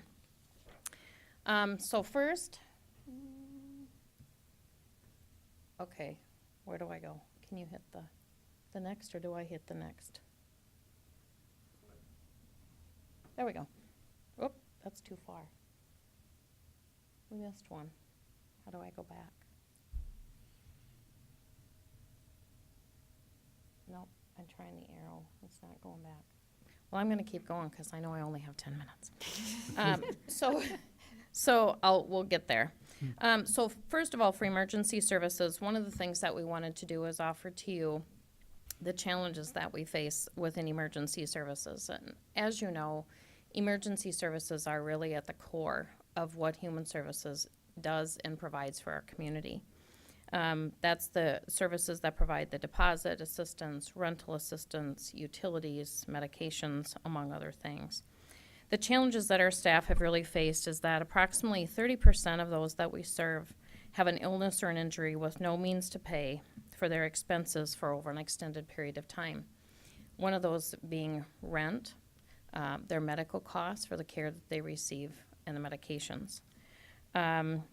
Cases are closed and not processed due to items that are being requested, that those for verification, those items aren't being turned in. Sometimes it's a matter of simply somebody not being able to have the transportation they need to go get those items. Oftentimes they just don't have the wherewithal. Many times because of their illness, whether that be mental illness, whether it be a medical complication, they're just not able to do so. So in 2017, 13% of our cases were closed just simply because the person didn't complete the process. And then our third challenge there is case complexity. We all know that with individuals that we serve, many times they come with a criminal history. Oftentimes they arrive with poor rental history. They have little to no employment history. And then we also have a group that's the working poor. They are working, and they're working diligently to try to make things happen for themselves. But unfortunately, they oftentimes find themselves in more part-time positions, which offer no benefits. And so they end up being challenged in that aspect as well. They're working difficult hours, sometimes getting to work, even getting home is a challenge because of the transportation system. So the measures that we're taking to address those challenges that we are working diligently on and doing strategic planning with, we will be completing outreach and providing more training and education to assist the community in the awareness and education about our process. We really do strive and work very diligently in regards to how do we make those things happen for people, and we want to do it collaboratively. When we do it collaboratively, it makes their jobs easier and as well as ours. Secondly, identifying and focusing on the gaps and how we can more effectively and efficiently collaborate and best utilizing the staff's strengths. We really have been working on, as it said even in the last one, a site visit to learn. I think this is not the correct one here that you have up there. But we're identifying and focusing on the gaps and how we can more efficiently and effectively collaborate and focus on the staff's strengths to help services. We actually currently are working on redesigning our department just a little bit and utilizing our staff in more an effective, efficient manner. We've started doing some case management with individuals who struggle with completing our application process. That's the one, Jason. The one that's the one. Yeah, awesome. Those two. Perfect, thank you. So what we did is, because people aren't even completing the process, we actually have identified a staff member that is going to become a case manager and actually assisting people that struggle with our process in completing the tasks. The great part is that by doing that, we're not duplicating any services. The services are already there for many individuals who receive service through places such as Southeastern Behavioral, throughout the drug and alcohol system, and vet services. They have case management. But for many people, the average person, there is no case management within our community. And most often we find that because there's no funding for that. And so we just decided that that was a measure we could take and a challenge we were willing to take on, because 13% of our people we lose purely because they don't complete the process. We also have done plans of action on each of our notices when individuals come in and make application. With each person that comes in and leaves our office, they're given a plan of action on a document that they leave with. So then that way, that plan of action identifies, should you need to return to our office, here's the items or the tasks that need to be accomplished. Now that we have case management, should they return, we have the ability to assist them and walk through that process with them. So it makes it much more cohesive, and the likelihood that we'll hit success far greater. So our challenges that we have with our alliance, our jail reentry program, the lack of transitional housing for reentry for that group. Oftentimes shelters end up being the only resort that or only option they have, and sometimes not even that as an option. Oftentimes individuals are banned from the shelters and are not able to access those services there. And so it comes back on us to be able to link them to those appropriate supports and housing options. Addressing the need of certain minority groups that are overrepresented or presented in the criminal justice system. Obviously, as Sioux Falls expands and our diversity becomes greater, we have that challenge as well. And then thirdly, complex cases with limited resources. Some of the individuals that we encounter through the Alliance program are more often than not high recidivism in regards to criminal history. They've been in and out of the jail. Oftentimes they're individuals who experience mental health, drug and alcohol issues, and they oftentimes lack the ability and even any skill set in regards to finding employment. And that kind of pairs off with that minority groups that we get involved with. Many times those individuals don't have the appropriate documentation that they need. In order to obtain that documentation, it takes a lot of money to do that. And so we've had to really do a lot of collaborative effort, and the Alliance staff have done a tremendous job at building a number of bridges in order for us to be able to assist those people in getting their appropriate documentation. The Multicultural Center has paired with us in regards to helping find employment. And so we've had a lot more coaching going on with that population of individuals, which has been truly delightful because we're at a loss. The measures that we're taking to address those challenges, we're seeking out transitional house options with partners and landlords in our community. We actually have a few that have stepped forward, which has been an awesome opportunity for us to not only teach them, but we get educated as well in regards to the challenges that we have. Work with the minority communities to address the needs of those in their community who are struggling. We actually recently had a meeting with the Sudanese population. As a matter of fact, we had a group meeting, talked about the challenges that their populations face. They were absolutely delighted to be able to meet. We met on a Saturday morning, and they were so terrific to work with. Very interested, very eager, and we're absolutely delighted to be able to come in and feel like they were heard and want to be a part of the resolution, which is terrific. We continue to facilitate weekly CART meetings, the Coordinated Assessment Reentry Team. Those meetings are held weekly in the jail, and it's a multidisciplinary team that talks about how do we take individuals from being incarcerated and get them reconnected to the community. Obviously, we want them out of the jail as quickly as possible, so working within the confines of that legal system is awfully challenging. We've also started to begin to work with the pretrial staff that you all had come on board. They're actually housed with us in Human Services, and so they're in the same hall as Alliance, and so it seems to be a pretty good marriage and a good team that can address that population. And then we're also looking at trying to do a site visit to a leading reentry planning and case management system. We've looked at multiple. I know that staff, they actually, Brett happened to mention yesterday, the staff had looked at one in New Mexico. And so we've had a lot of conversation about what that would mean. But there's a lot of opportunity for us to look at other leading providers that we want to have guidance from. Then we also have our Synergy program, the homeless family program. The challenges that they have faced is limited housing options for families due to the multiple barriers that they have. Again, we're back to the same items that we've talked about previously: poor rental histories, criminal histories. Oftentimes they owe past landlords. They also owe South Dakota or Sioux Falls Housing. They lack consistency of employment. They're challenged in multiple ways. Families with challenges that warrant involvement with CPS. We've had an ever-growing number of families that we have had to have entanglement with CPS. We've really tried to build a lot of bridges there and have better resources available to work with CPS. We've come a long way in that area. The complex families with multiple challenges, including mental health and chemical dependency.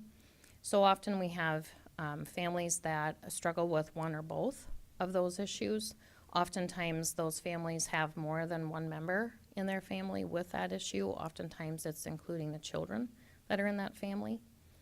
And then also the composition of families, that complex composition. We've often run into families where they have children of either a friend or another family member, but there's no documentation of that. And so we lack the legal guardianship paperwork. And so working with child protection again, and how do we make those things happen? Because then it then prevents them from getting services and additional supportive programming within the community because of that lack of paperwork. So the means and the measures that we've taken to be able to address those challenges, we've developed partnerships with the landlords who are willing to take chances on our families. Again, even having 2 or 3 is a beginning. It's a start, and so we're pleased with that. Pursue additional training for mental health and chemical dependency challenges. Our staff are faced with a number of challenges, and trying to better understand and work with those individuals is a ever-increasing issue.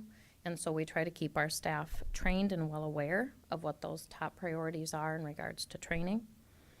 Develop a better working relationship with CPS. As I said, I think our 2 staff, Jeanette and Annie, have done a tremendous job in regards to building that relationship with them, having a better understanding of where CPS can stop and start their services and support, but they also are better aware of the challenges that we're facing. And then to continue to work on the collaborative efforts, developing that team approach. The saying, "It takes a village," is more than true in this arena. We have families that sometimes come to our office that are 8 and 10 people strong, and so we have no housing in Sioux Falls that they can afford at that point. And so at least apartments. Typically, we end up trying to pursue actual houses for those families because they're just too large. So on to the medical services that we have. The medical services are our hospitalizations, the medical equipment, COBRA, the assistance we provide, and making sure that people have insurance. So the challenges that that team faces, there's just multiple unknowns at the federal level. As you well know, the federal government is kind of up in hobs. What do we do about all these things? And ACA has been one of those dilemmas and challenges that they've faced. The Affordable Care Act has offered us 2 options in South Dakota. We have the Sanford plan and we have the Avera plan. That's it for South Dakota, other than other private vendors. And that's been a challenge. Some of our folks just cannot afford insurance, and so we have stepped up and tried to assist people with at least getting linked with that ACA programming. Resolving past medical claims with the hospitals and getting those up to date. As you've heard me speak of previously, we have a number of hospital claims that are lying out there that are unsettled. Mike Thompson has been an addition to our staff that truly has been a true asset for us. He's available, he answers questions, he takes care of that whole legal piece, which we really at this point couldn't do without. And then lastly, obviously, our poor relief statutes, they're a little bit antiquated, and we need to give them some time and attention. And Mike has been very willing to participate in that, and we're hopeful that we can start to see some change in that arena as well. So in order to address those challenges, we keep updated on the proposed legislation and political climate regarding ACA. That's been a challenge, and obviously we were incredibly glad that much of what they had proposed didn't happen. They talked about decline in support for children's services, for their insurance, which would have meant that that would have had a huge impact on the county. But much of what they had initially proposed did not go through. So we're pleased with that, and we'll continue to keep up with the legislative items in that arena. We'd also like to streamline our work with the hospitals and work on getting better educated in regards to what services and paperwork that they need in order to process claims. There has to be a way to be more effective in this arena, and so we are in pursuit of that streamlined process. And then the SAO appointed Mike Thompson. Honest to God, I don't know what we would have done probably in the last couple of years without Mike. He's really propelled us forward, has been pivotal in us writing our process and our procedures within our office and addressing our needs, and really being more accessible to the community. So we are forever appreciative of the appointment to him to our office. Oh, I think I did it. I hit the wrong one, sorry. Oh. Okay. And then on to Safe Home. This is our last program that I'll talk about today. The challenges that we have with Safe Home, it's ever challenging and complex individuals. Our populace, we never have a shortage of consumers that we would like to see move into Safe Home. Staff there does an incredible job with making connection to a lot of individuals who need that service. And that kind of leads to one of our additional challenges of the engagement and follow-up. How do we actually start getting to know that population better, quicker, faster, so that we actually know them prior to them moving in, as well as then when the individuals are ready to move out or are asked to leave the facility because they have not abided by the guidelines. We need to do better on the front end, and we need to do better on the back end. So that's a challenge that Jeff and his team has faced. The medical complications to care for these individuals. Boy, there are a vast number of issues that we have in that arena, and we've experienced the loss of individuals because of medical complications in the past couple of years specifically. However, the team does an incredible job with monitoring these folks and really striving to make sure that we pay attention to what those needs are. And then we've also talked about our challenges of next step. How do we best address engagement and follow-up? What is that next step? What does it look like? We've been asked multiple times, do we need to expand Safe Home? Do we need another Safe Home? I think depending upon who you ask and what day it is, you might find some different answers. We certainly need to continue to address the needs of that population, but we also have expanding populations that I think we would serve better in regards to getting on the front end of service. And so maybe it's not waiting until that we get individuals to this point in their life. We want to be on that front end where Alliance can have that impact and hopefully get people out of some of those systems that they otherwise become engaged in. So for Safe Home, we have ongoing education of staff as well as residents. They purchased a T3 package, which is a training package through it's digital. So we signed up we can access different trainings at any time, so staff can have ongoing opportunity for education. That's huge for us in regards to approach. Tracking of client contact and assuring medical follow-up is part of the case service plan. Right now, Jamie, who is our QAI guy, he's working with our IT in regards to having better ability to track data and information. Jeff will be coming to the commission, we're hopeful, maybe July-ish, August, with a report about Safe Home and what Safe Home looks like in regards to the last 6 years, which is pretty exciting. Exploration of engagement opportunities prior to moving in as well as moving out. That's probably one of the biggest pieces that we really need to strive for and focus on in the next couple of years. We know that this is a big piece. It takes time, it takes attention, it takes a ton of effort. But we really feel that having better engagement on the front end as well as when they leave Safe Home, we just can't leave them stranded upon their move out. And then exploring options to potential longer-term case management with that extended housing. How do we provide that care and that follow-along? That's always a huge challenge for us. And then very quickly, prior to getting into this slide, the last slide, I just want to mention to you, in that 2017 annual report, we do house the VSO, which you mentioned earlier. And just to kind of give at least a plug for Dave, he does an incredible job with our vets. He served 978 veteran requests this past year in 2017. One guy. So he is a man of many talents. The contact that he has is through phone, office visits, letters, doing group presentations at nursing homes. And he identifies that he manages a variety of requests, for example, compensation, health care, questions about pension and discharge. So albeit we didn't do a slide. You had the 2017 annual report, so we didn't feel that we needed to have redundancy there, but outstanding that we have that opportunity for our vets. So just in summary for our department strengths, we have a staff, honestly, that's second to none. They're dedicated and committed to excellence, and the supervisors hold them to that standard. We have QA on our files that Jamie completes monthly on all of the programs and on all of the documentation. We feel that we are best at this point. We are a leader in our community. We have sound, positive working relationships and established collaborative efforts with providers in our community. That's how we survive, quite honestly. We don't provide the services that these folks need. We actually link them to the services that are in our community. So there's no reason for duplication, but we are the conduit for them. And if we do end up providing them the service, it's because it isn't out in our community, and so we are it. The expansion of staff skill sets and changing choreography of staff, we're kind of chameleons in HS. We do what we need to do to get the job done, and with each passing year, it seems that we need to change even more than what we have the year before.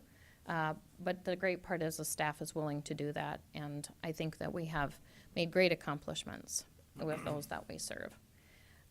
Engagement in the community, we have staff that are on different collaboratives and different committees, so we try to maintain pulse of what's happening in the community.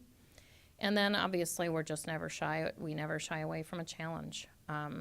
Our team is always willing to look at what we are doing. Are we doing it the best that we can? And if not, how can we do it differently, more effectively? And so we've started planning. We always are planning and strategizing because our choice is to be proactive rather than reactive. So going forward for 2019, those are the challenges that we'll try to address in our budget and do so efficiently as possible. Thank you, Carrie. Any questions for Carrie on Human Services? Okay, thank you, Carrie. And next we have a brief presentation for the 2018 Facilities Department update.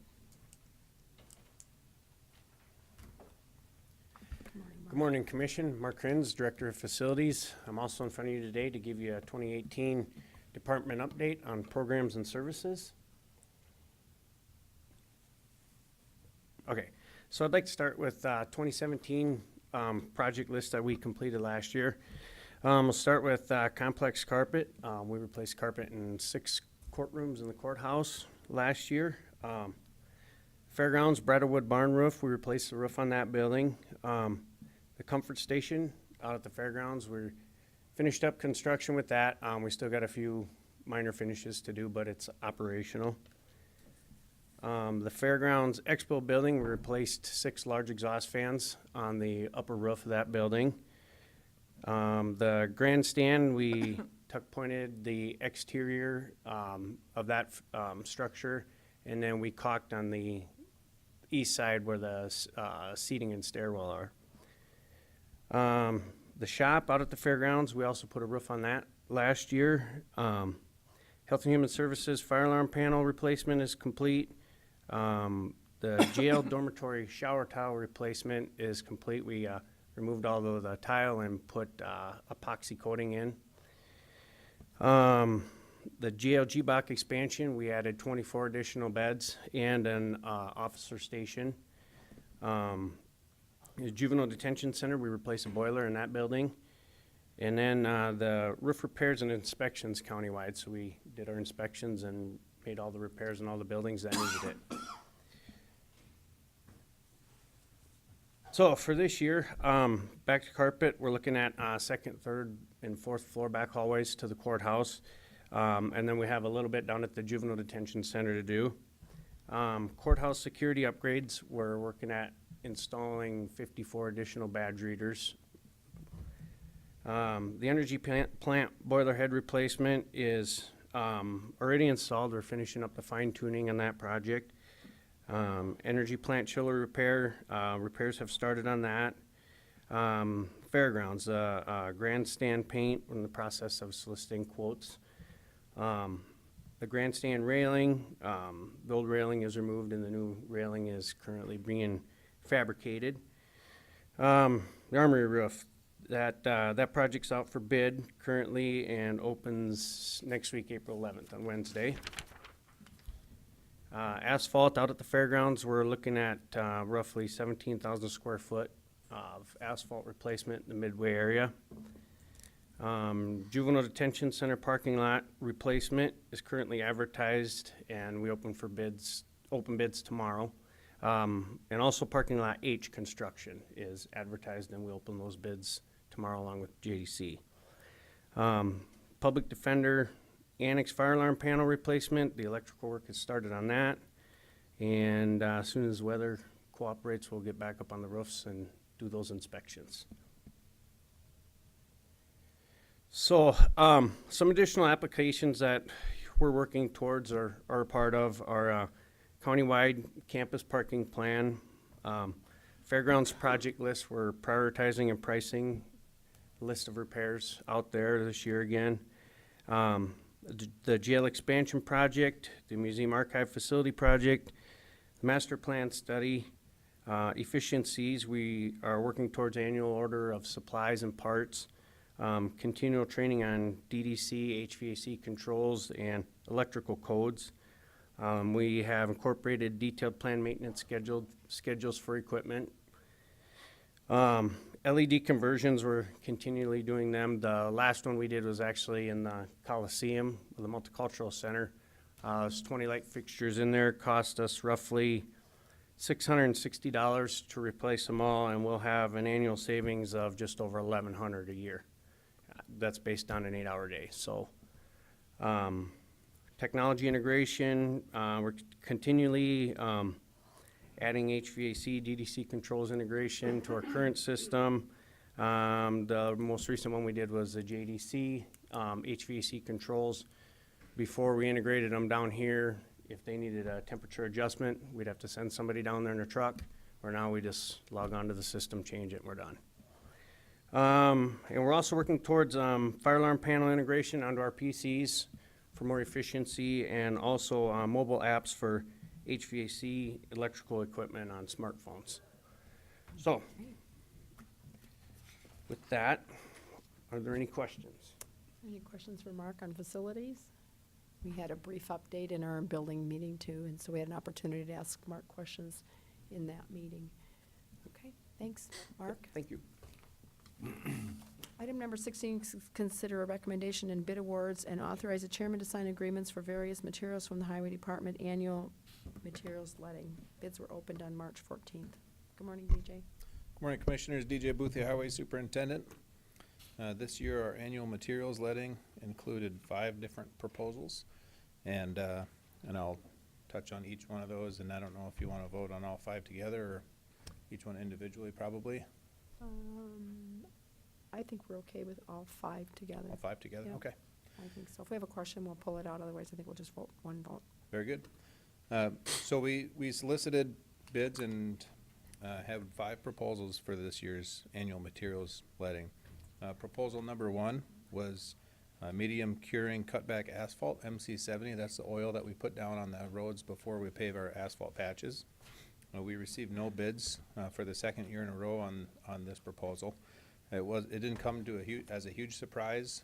We are going to be purchasing less than $25,000 for this material, and so we'll be able to purchase from our supplier after getting quotes from that supplier. Proposal number 2, hot mix asphalt. We received 2 bids for this item. Concrete Materials was the low bid on that one. We would recommend awarding it to Concrete Materials. Madam Chair, I have a question on number 2 there. DJ, what does the addenda mean there by Concrete Materials that Merlin Roy's doesn't have? What did they? So in the solicitation for bids, we require each bidder to acknowledge that they received an addendum. And we did send out 1 addendum. It was not applicable to proposal number 2. It was for proposal number, I'll have to look to make sure I don't give misinformation. I think it's proposal 4 or 5. Proposal 2, though, shows that Concrete Materials has one. They just acknowledge that they received it. Okay, And so, in order to award a bid, typically we require a bidder to acknowledge that they received the addendum. Gotcha. Let's see, so proposal number 2, we would recommend awarding to Concrete Materials. The price was a little bit of an increase from last year, about a 6.5% increase from 2017. Proposal number 3 is for snow plow and motor grade grader blade cutting edges. That's what we put on our blades for snow plowing typically. And we received 4 bids or 4 proposals for that item. We recommend awarding that contract to Titan Machinery in Sioux Falls. Proposal number 4 is abrasive and salt mixture. Salt sand is when we mix salt and sand together, and we put that on the road sometimes during the winter to provide a little bit of extra traction when it's icy outside. We typically only receive 1 bid for that proposal, and we received 1 this year from Concrete Materials. We recommend awarding it to Concrete Materials. Proposal number 5, rock, salt, and transportation. We received 7 bids on that proposal. There was a little bit of an anomaly where one of the bidders used the bid form from 2017. And so there was a lot of discussion and going back and forth with the state's attorney's office on this item. We do recommend awarding to Nebraska Salt and Grain Company for this proposal. So with that being said, if you have any questions, I'll entertain any of those at this time. Any additional questions? Otherwise, after discussing with the state's attorney, we will do number 5 separately. So if you have no questions on 2, 3, and 4, I would take a motion on 2, 3, and 4. I'll make a motion to approve 2, 3, and 4. Second. Motion and second. All those in favor say aye. Aye. Those opposed, same sign. Motion passes unanimously. On number 5, since we are, since there was a suggestion or a request to reject part of it, we would need a motion to reject the low bid by Blackstrap as non-responsive and not responsible for the reasons set forth by DJ. And then following that motion, we'll have another motion. So you have to decide first if you want to do that. So make a motion to reject the low bid. Yes. Okay, that would be my motion. Is there a second or are there comments? Is it, Blackstrap is at 413,000? Yeah, I'm confused. So I can speak to this a little bit. In 2017, our annual materials letting had 6,000 tons of material, and in 2018, our annual materials letting for this item had 4,000 tons of material. So there was a difference in 2,000 tons of material. They used last year's bid proposal in submitting their bid, which I believe is probably cause for rejecting the bid alone. But that 2,000 tons difference, when you multiply that out with their unit price, causes them to have a much higher total bid, which is what was read at the bid opening. And so that's how we have to report it, what was read. Typically, if the bidders are using the proposal form that's required with the bid solicitation, we award based off the unit price. So we extend that unit price based on our estimated quantity, and then that gives us a total price, and that's how we evaluate the bids. Because they used the old bid form and it was multiplied out on their bid form, when it was read, it included 6,000 tons of material, not 4,000 tons. So 50% more. The actual unit price that they quoted was $68.90 per ton. The Nebraska Salt and Grain, which is the second low bidder as read, or was the low bidder as read, was $69.13. And so that multiplied out 4,000 tons is a difference of $920. And so we had issues with the bidder, Blackstrap, being responsive or non-responsive due to the incorrect bid form being used. And then they've been our vendor over the last 12 months, and we've had some performance issues as well. So we are recommending rejecting that bid and using Nebraska Salt and Grain Company for 2018. Question of the state's attorney, is the state's attorney comfortable with this procedure to reject Blackstrap? Commissioner, yes, we, in addition to the non-responsive, the second part, which is in Mr. Boothie's memo, is the non-responsible portion, and perhaps if there's any questions in furtherance of Mr. Boothia as to that non-responsible nature of the rejection of the bid, you should ask those now, but those were also provided to you. I'd make a motion to reject the Blackstrap bid as being non-responsive. Is there a second? Second. Further discussion? Madam Chair. Commissioner? And so the motion, just so that there's clarification, there is also a request of non-responsive but not responsible. So there's two portions that Mr. Boothie is asking for the rejection of the low bidder. So it's not just the responsive nature of using the wrong form, the bid form, but it's the responsible nature based upon the experience that Mr. Boothie has outlined of the difficulties with that individual being non-responsible. I would amend my motion to include non-responsible. Not responsible for the reasons set forth by Department Head Boothie. I have a motion, a second. Any additional comments?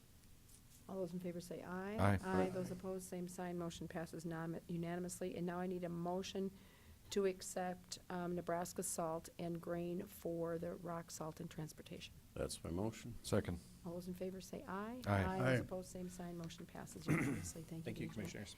And with that, we'll move on to liaison reports. We're going to start with a presentation from Dr. Snell. He has a meeting in a few minutes, and so he's going to be extremely brief with his presentation. And we apologize for the time crunch that we ended up with. We don't get to see you very often, and now we're going to almost push you out the door, so I That's all apologize right. for that. And I don't have visuals, which is going to be a little bit of an issue. Oh, maybe we do. So while she's working on that, there's a couple of commissioners I really haven't had a chance to interact with in the past. Our office is set by state statutes, chapters 23, 14, and 18. Really defines what the coroner is supposed to be investigating. Interesting into that the law, which is a lot of people misunderstand, is it does not require us to perform autopsies. It requires us to investigate cases. So routinely, that's what we get. They say, well, the law requires you to do this. No, it doesn't. It simply requires us to investigate those deaths, leaves the decision for autopsy up to myself, the sheriff, or the state's attorney. And that's pretty much it. Family can ask for one, but we go from there. Cases that it really tells us that we should be involved with are those that are non-natural, which means they're accidents, homicides, suicides, or it's undetermined. All deaths where the identity of the individual is not known. Maybe initially we don't know them, but then we figure out who they are. Deaths in a state correctional facility, mental institution, or special schools. The caveat we run into there sometimes is some of those schools are not ran by the state or government. They're privately run, so those don't fall under our jurisdiction. However, if they have no reason to be dead, then they fall under our jurisdiction. So it's kind of a tricky situation. The caveat with that is if you're in a private institution and you make it to the hospital and you die, you wouldn't fall to us because you didn't originate in a state facility.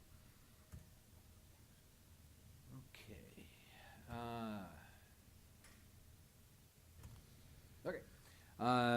Well, I skipped one, double jumped. Nope, we're going backwards. And there we go. All deaths represent a public health hazard. This is usually your infectious disease cases, so we would get involved in those. And then deaths of children under the age of 2 years old. Again, the caveat comes there is we're not required to autopsy those. We're only required to investigate those. So we get into issues there with people individually every once in a while. One thing that's old in this is it still uses the term SIDS. In the 7 years I've been here, I've had 2 SIDS cases. We have strict definitions for SIDS, which come about since the law was written. And so now the only way you can be SIDS is if everything is totally negative, you have a perfect sleep environment, which is about 80% of our infant deaths are in an unsafe sleep position or sleep environment. We are trying to hopefully get some educational done with that. And then last but not least is all natural deaths that occur outside of a medical facility. One little caveat to the law is I, as the coroner, cannot order an autopsy in those cases. It does not give me the authority to autopsy. If I think you died of a natural death and you died outside of a care facility, I do not have the legal authority to order that autopsy. So what we say is if there's not a good reason for you to be dead, it's an undetermined, which allows us to do that. It is a fine line. I know some county commissioners, county coroners, and sheriff's office argue on a regular basis about that because it is a cost. So fortunately, we get around that. Looking at our 2017 data, We had 562 phone calls that came in. In 16, there was 504. We accepted of that 394 compared to 371 from 16. Here in our county, we had 124 exams, which was either a full autopsy or an external, which means we brought that body in to the facility to look at. That's down a little bit from 16. There were actually 69 autopsies with 55 externals. Those numbers are, again, slightly down from 16. Non-views are those cases where we get the phone call, we accept it, means I'm going to do the death certificate, but we don't bring it into the facility to look at, which means either you died at the hospital and we know why you died and it's a non-natural, say traffic, or you die at home and we feel that you have a sufficient medical history to evaluate and say you died from that. Again, with the caveat that I couldn't order that autopsy if I wanted to by state law. So those are those non-views. That is up from the previous year. Another little caveat is what we call a DC kickback. This is where a medical facility does not notify us of the death that by law they should have notified us, and by law I'm required to do that death certificate. This number is pretty stable. As you can see, in 16 it was 55. So this is basically a failure of the medical facilities in this community. We've done a lot of education with Sanford. Sanford is down to only like 3 or 4 a year. Avera refuses education, refuses to participate, and so the vast majority of that 55 come out of Avera. Going forward, looking at cost associated with our place, there is some increase in toxicology coming. They did guarantee me, we're trying to work on the paperwork, 18 would stay stable. There is an increase in 18, but they said if I'll sign this paperwork, they won't make me pay it, which is good. But there is another cost increase coming in 19, and I don't know what that is. And we're trying to get them to give us that data before we do our budget. So we should expect a decent little jump in toxicology costs there. Another toxicology is that alcohol testing. So if there's an event, we only want alcohol, such as a traffic. We routinely send those to the state of South Dakota. Those were $35. They went from a 2-week turnaround to an 8-week turnaround time. That is too long for me to sit on a report. I try to send out my reports within 30 days. Law enforcement's waiting on that report. Death certificates are waiting on that report. So I have had to change my toxicology for alcohol only to my major company. That's a shift increase of $15 per case. We do once a month send something to the state to see if they've gotten better. They're still sitting around the 5-week turnaround time. So they have not gotten us back to where we can go back to using them. That is another cost increase, unfortunately. The viral panel, the state changed this panel. The good thing is, instead of waiting a month for the answer, I get it in about 36 hours. The problem is it now is a little over $200 when it was like $50 before. But they changed it across the state. So even the hospitals that use that panel don't have a choice. So there's good and bad to that, but it is a cost that we got. Another interesting thing is we've been hoping that we would get a portable x-ray unit for our mass fatality unit, which we could also use in the morgue. I did get word towards the end of last week that the Homeland Security grant for that did come through. If nothing changes, we should get everything and hopefully get that unit by the end of the year. The problem with that, though, is that we have been asked, Sanford Health Pathology has been asked to cover the annual maintenance fee, which means that any cost savings that would have appeared have been eliminated. So there will be, at this moment, no cost savings for having this x-ray unit, which is not kind of what we had anticipated. Looking at our cases, those that we accepted in 2017, as you can see, there were 8 that were undetermined. There were 35 naturals, 27 accidentals, non-traffic, with 11 accidental traffics. So combined, there is 38 there, which is our greatest majority is accidental deaths. Suicides making 35, essentially equal to our naturals, and then we had 8 homicides. Actually, that should be 9 because there was one that we actually had to send to Rapid City when I was out of town. So that number actually should read as 9. Continuing forward, our top 4 natural deaths for the county, atherosclerotic cardiovascular disease or heart disease. Next is chronic alcohol abuse. That one is our next one, followed by cardiovascular other. These are like aortic aneurysms that rupture, something along that line. And then last is respiratory. So these most likely are pneumonias associated with that. Going on to our accidental deaths, drug toxicity was our #1 accidental. We had 14 of those. Motor vehicle crash drivers was next, followed by passengers. And then asphyxial deaths. So these are either mechanical or positional, which means the body's in a position where it is not allowed to breathe and dies as a result of that. The big one everybody wants to know is about drugs. And what have we seen? which is interesting. If you look at our numbers, we really didn't have a single opioid death, if we don't include heroin, in 2017. There was one death that did have some codeine present, but it was mixed in with methamphetamine. We think it was something they cut the methamphetamine with was codeine. But we had 7 cases that had heroin on board, which is a huge number, more than we've seen at any time. Our bump in the opiates and oxycodone, again, excluding heroin, really was in the 14, 15 years. If you look over, it says combined. There was in 14, 5 cases that were combined. I really don't go into those. Fentanyl was the other big one. We had a big bump, really starting in 14 that continued into 15. And then 16, we also saw an additional total of 3 cases there involved in that. So fentanyl was pretty good, but it dropped off last year in 17. So we are not seeing, I don't feel, the same thing that the Ohio and eastward is seeing here. We are working with the Sheriff's Department trying to gather more information on these. Actually have an agreement now with Sanford where I review all of their opioid drug positivities each week. And if any of those are a drug overdose, that goes to the Sheriff's Office for him to put in the national database. We're hoping once we get this up and running fully, we can add Avera into this system. But right now, my medical record connection with Avera has been down since October, and they cannot figure out how to fix it. So right now, I don't have access to medical records from Avera, which limits me in doing this project. Our suicides, if you remember back in the spring, we actually met and had a press conference about the bump in suicides. Unfortunately, we finished the year pretty high. Gunshot wounds were our #1, followed by hangings, and then as you can see, there was a smattering of other types mixed in with that, but gunshot wounds were there. Our homicides, not a record year. 16 would have been the record year, but again, you can see our breakdown. Sharp force was greater than gunshot wounds or blunt force trauma. We did have the one motor vehicle crash that was involved, considered a homicide there. One more slide, and then I'm going to do some other numbers for you. Looking forward, mass fatalities is our big thing that we're looking forward to. We actually have set up a planning exercise for this coming May 21st. We have several different groups that are coming together.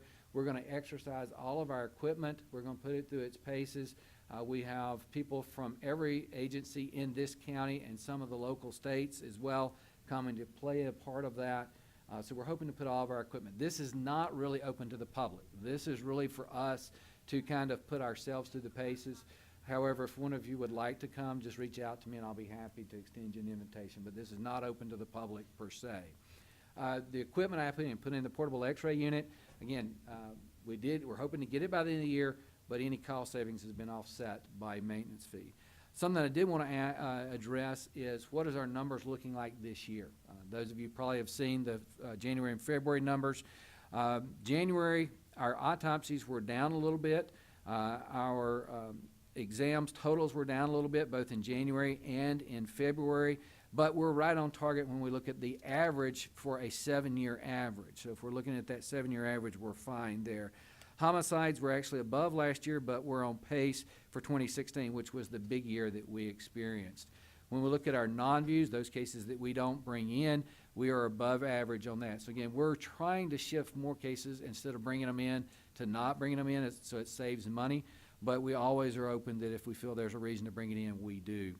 And our consults, these are the cases that we get phone calls on, but we decline those, and we're above average on those, which means there's more cases being called in asking should we accept those or not, which is good. I'd rather that than have a DC kickback. So I'd rather have a large number of consults. So in a nutshell, that's it. Our numbers are pretty good compared to last year. January was bad, but February's been okay. March is actually still a little better. I think March is getting back to our normal levels here.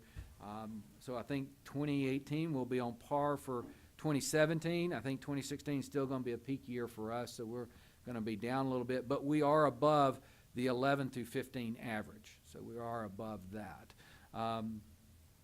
I think that's it. We have been in contact and working with the hospital to see about expanding the storage facility, but unfortunately my footprint in the hospital is landlocked. I cannot expand that, and I am very low on their space list of places that get spaces. And especially anytime they build something new, nobody wants a morgue in there. So I don't know when or if we will ever get additional storage. The reason I bring that up to you is that is a cost. Every time I can't store a body in our facility, I have to ship it to an outside facility, and I have to pay for that. So that is a cost to us. But until Sanford's willing to expand that storage facility, you know, there's not much we can do about that. And I am required by hospital to leave one space open at all time for them, because it is their facility. So unfortunately, that means sometimes our cases get bumped out. We always do bump out outside county cases that the hospital takes on. Our county gets priority over those. So we don't jeopardize this county at a cost for an out-of-county issue there. Having said all that, I know it's really quick, trying to put a lot of speed to that, and I appreciate y'all willing to let me sneak in today. It's a crazy week for me, but I appreciate y'all letting me come in. Any questions, especially from our two new commissioners that I haven't really chanced to interact with in the past? Questions? You know, I understand that you're a Sanford employee, and Yes. I'm just curious what, there are several, you made several allusions to the relationship between the hospitals, and I'm curious how much outreach you do with the other hospital and what kind of work there is to make sure that we're adequately representing the entire medical world here in our county. First off, I lecture at both hospitals, both EMT, paramedic programs equally. And I lecture actually at both nursing training courses every year when they put on their continuing education for nurses. I lecture at both hospitals for that. When it comes trying to make improvements, let's say my efforts at Avera were received for the first year, and since then, anytime I have a suggestion to make things better, I have to go to medical records. Nursing administration, hospital administration did not want to talk to me. And I at one time got to interact with nursing administration trying to fix things, and they slowly, over a period of 1 year, relegated to me that now all my complaints go to medical records. I don't know how medical records are supposed to reduce the DC kickbacks, because they get records after the fact. Avera is not interested in trying to improve these areas, based on my experience with them in the 7 years I've been here. But I do equally educate when I'm invited to both institutions. I think it's just simply because I am a Sanford staff.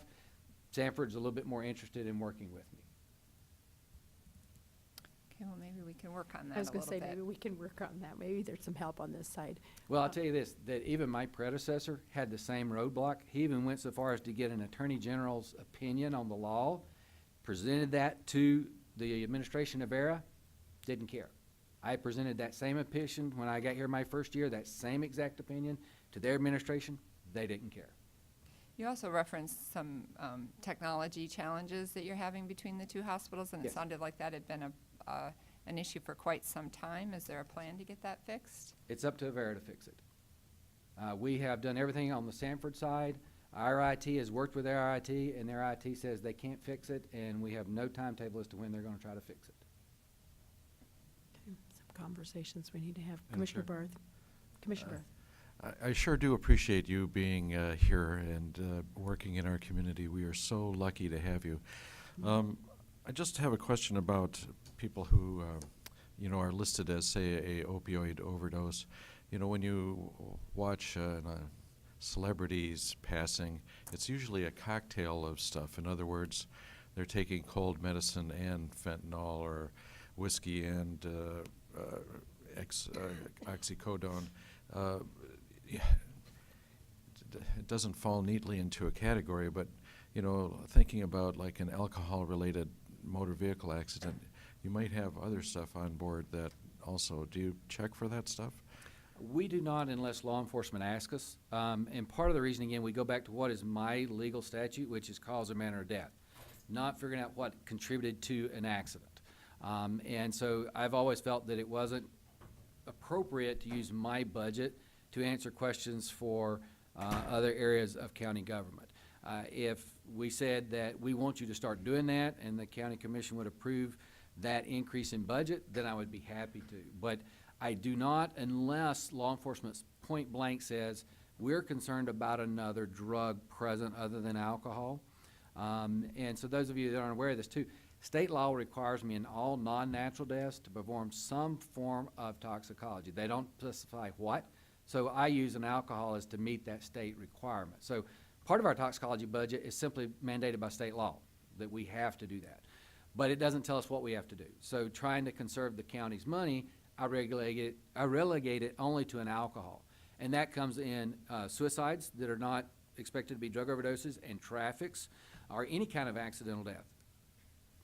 Trying to be a good steward of the county's money, I only do alcohol. You're right. Am I missing cases where there are other drugs on board? I'm sure I am. And again, it comes down to the dollar. I'm trying to conserve money for the county at the expense of knowing I'm missing some of those, and it's always a game. Do we want all of those answers? Then we have to pay more money. And, you know, again, I try real hard not to burden that portion of our budget, you know. And again, but again, if law enforcement come to me and said, the last traffic I just had, they said, I ordered alcohol. I get an email from a law enforcement officer saying, I'm concerned about an illicit drug in this case. Not a problem. I changed it to, and the nice thing is I have multiple tiered systems in my toxicology company. I can bump it from alcohol to just one level, and it picks up all the illegal drugs. Now, I'm not looking at prescription medicines, but illegal drugs. Now, it does not pick up the new fancy designer opioids, designer fentanyls, and all that. It doesn't get into that. That's a totally different panel. But I can do that without a huge bump. But it is, you're talking $60 to $150. So that was a $90 bump because law enforcement said, we think there's an illegal drug here. I'll do it, but not on a regular basis. Again, $90 is $90 if I can save it, you know, so. Additional questions? Commissioner Benega?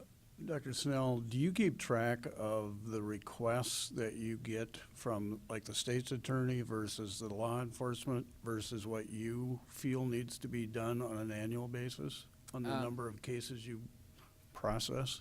What I'll say is not in this county, we don't, because I've always taken the philosophy that if the law enforcement asks me to do something, I'll do it. Sure. In other areas that I serve, we do make a distinction between the coroner and law enforcement and state's attorney, because there are cases in those counties where the coroner doesn't want it, but law enforcement or the state's attorney does. In my 7 years here, I think there's only been a couple of times where I've said no, and I've told law enforcement, if you want it, go ask the state's attorney, and I've yet to date have the state's attorney call me and say, do it. He's not done it yet to me. Okay. So I would say right now, he pretty much leaves it up to me. But there's always the first time. Sure. Now, there are times, like I said, where I say, I don't need it, and law enforcement said, we really want you to do it. Okay, fine, I'm not going to argue with you, you know, and I'll do it. But that's not very common, to be honest with you. Maybe once or twice a year. Just curious. He mentioned the mass casualties, which is a training exercise for the professional side of this, but if you do have time, I went to it, and I believe Commissioner Barth might have gone to when it was offered about 4 or 5 years ago, and it was very eye-opening, and he wouldn't be in the middle of their training. He just kind of takes you through on the side time when it's just set up, so you can see what type of equipment we have and what type of stuff they do. So if you do have time to make an appointment with him, I think it's well worth your time. So, and I would thank you very much for coming, and we made you late. That's So all right. Thank you for coming. Thank you all. With that, we'll move on with any other liaison reports. Madam Chair. Commissioner Barth. We had a meeting of the Intergovernmental Board on the Multicultural Center. Commissioner Karski and I were there. And the mayor was not, by the way. I thought maybe it'd be the last time I got to give him a sharp elbow.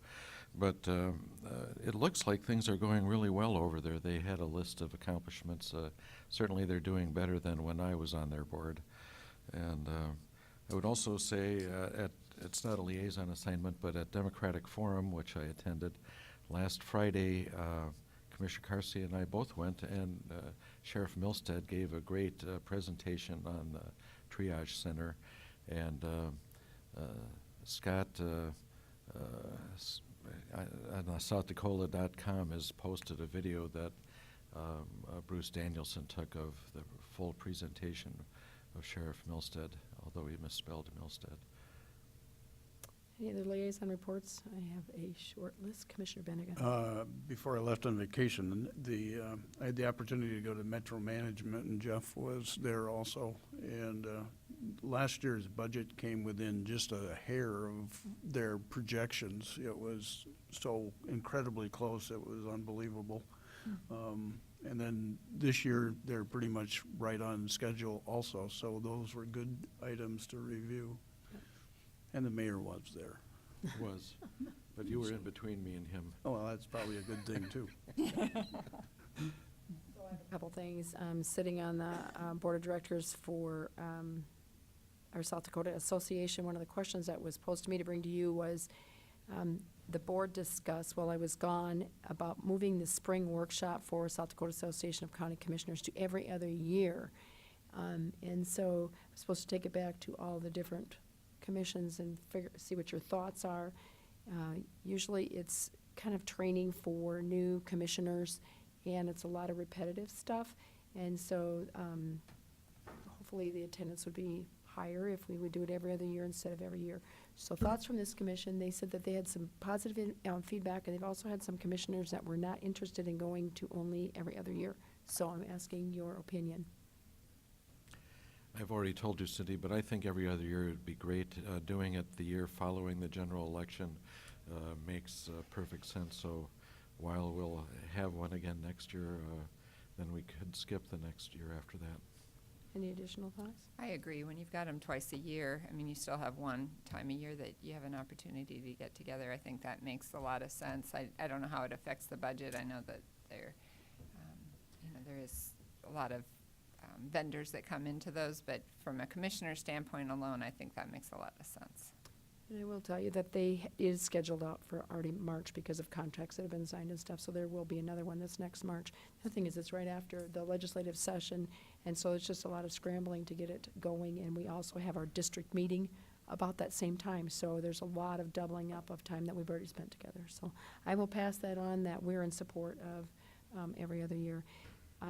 This last week, we had the mental health conference. Our summit was held over at Augustana, put on by our staff. I will just tell you, it was excellent.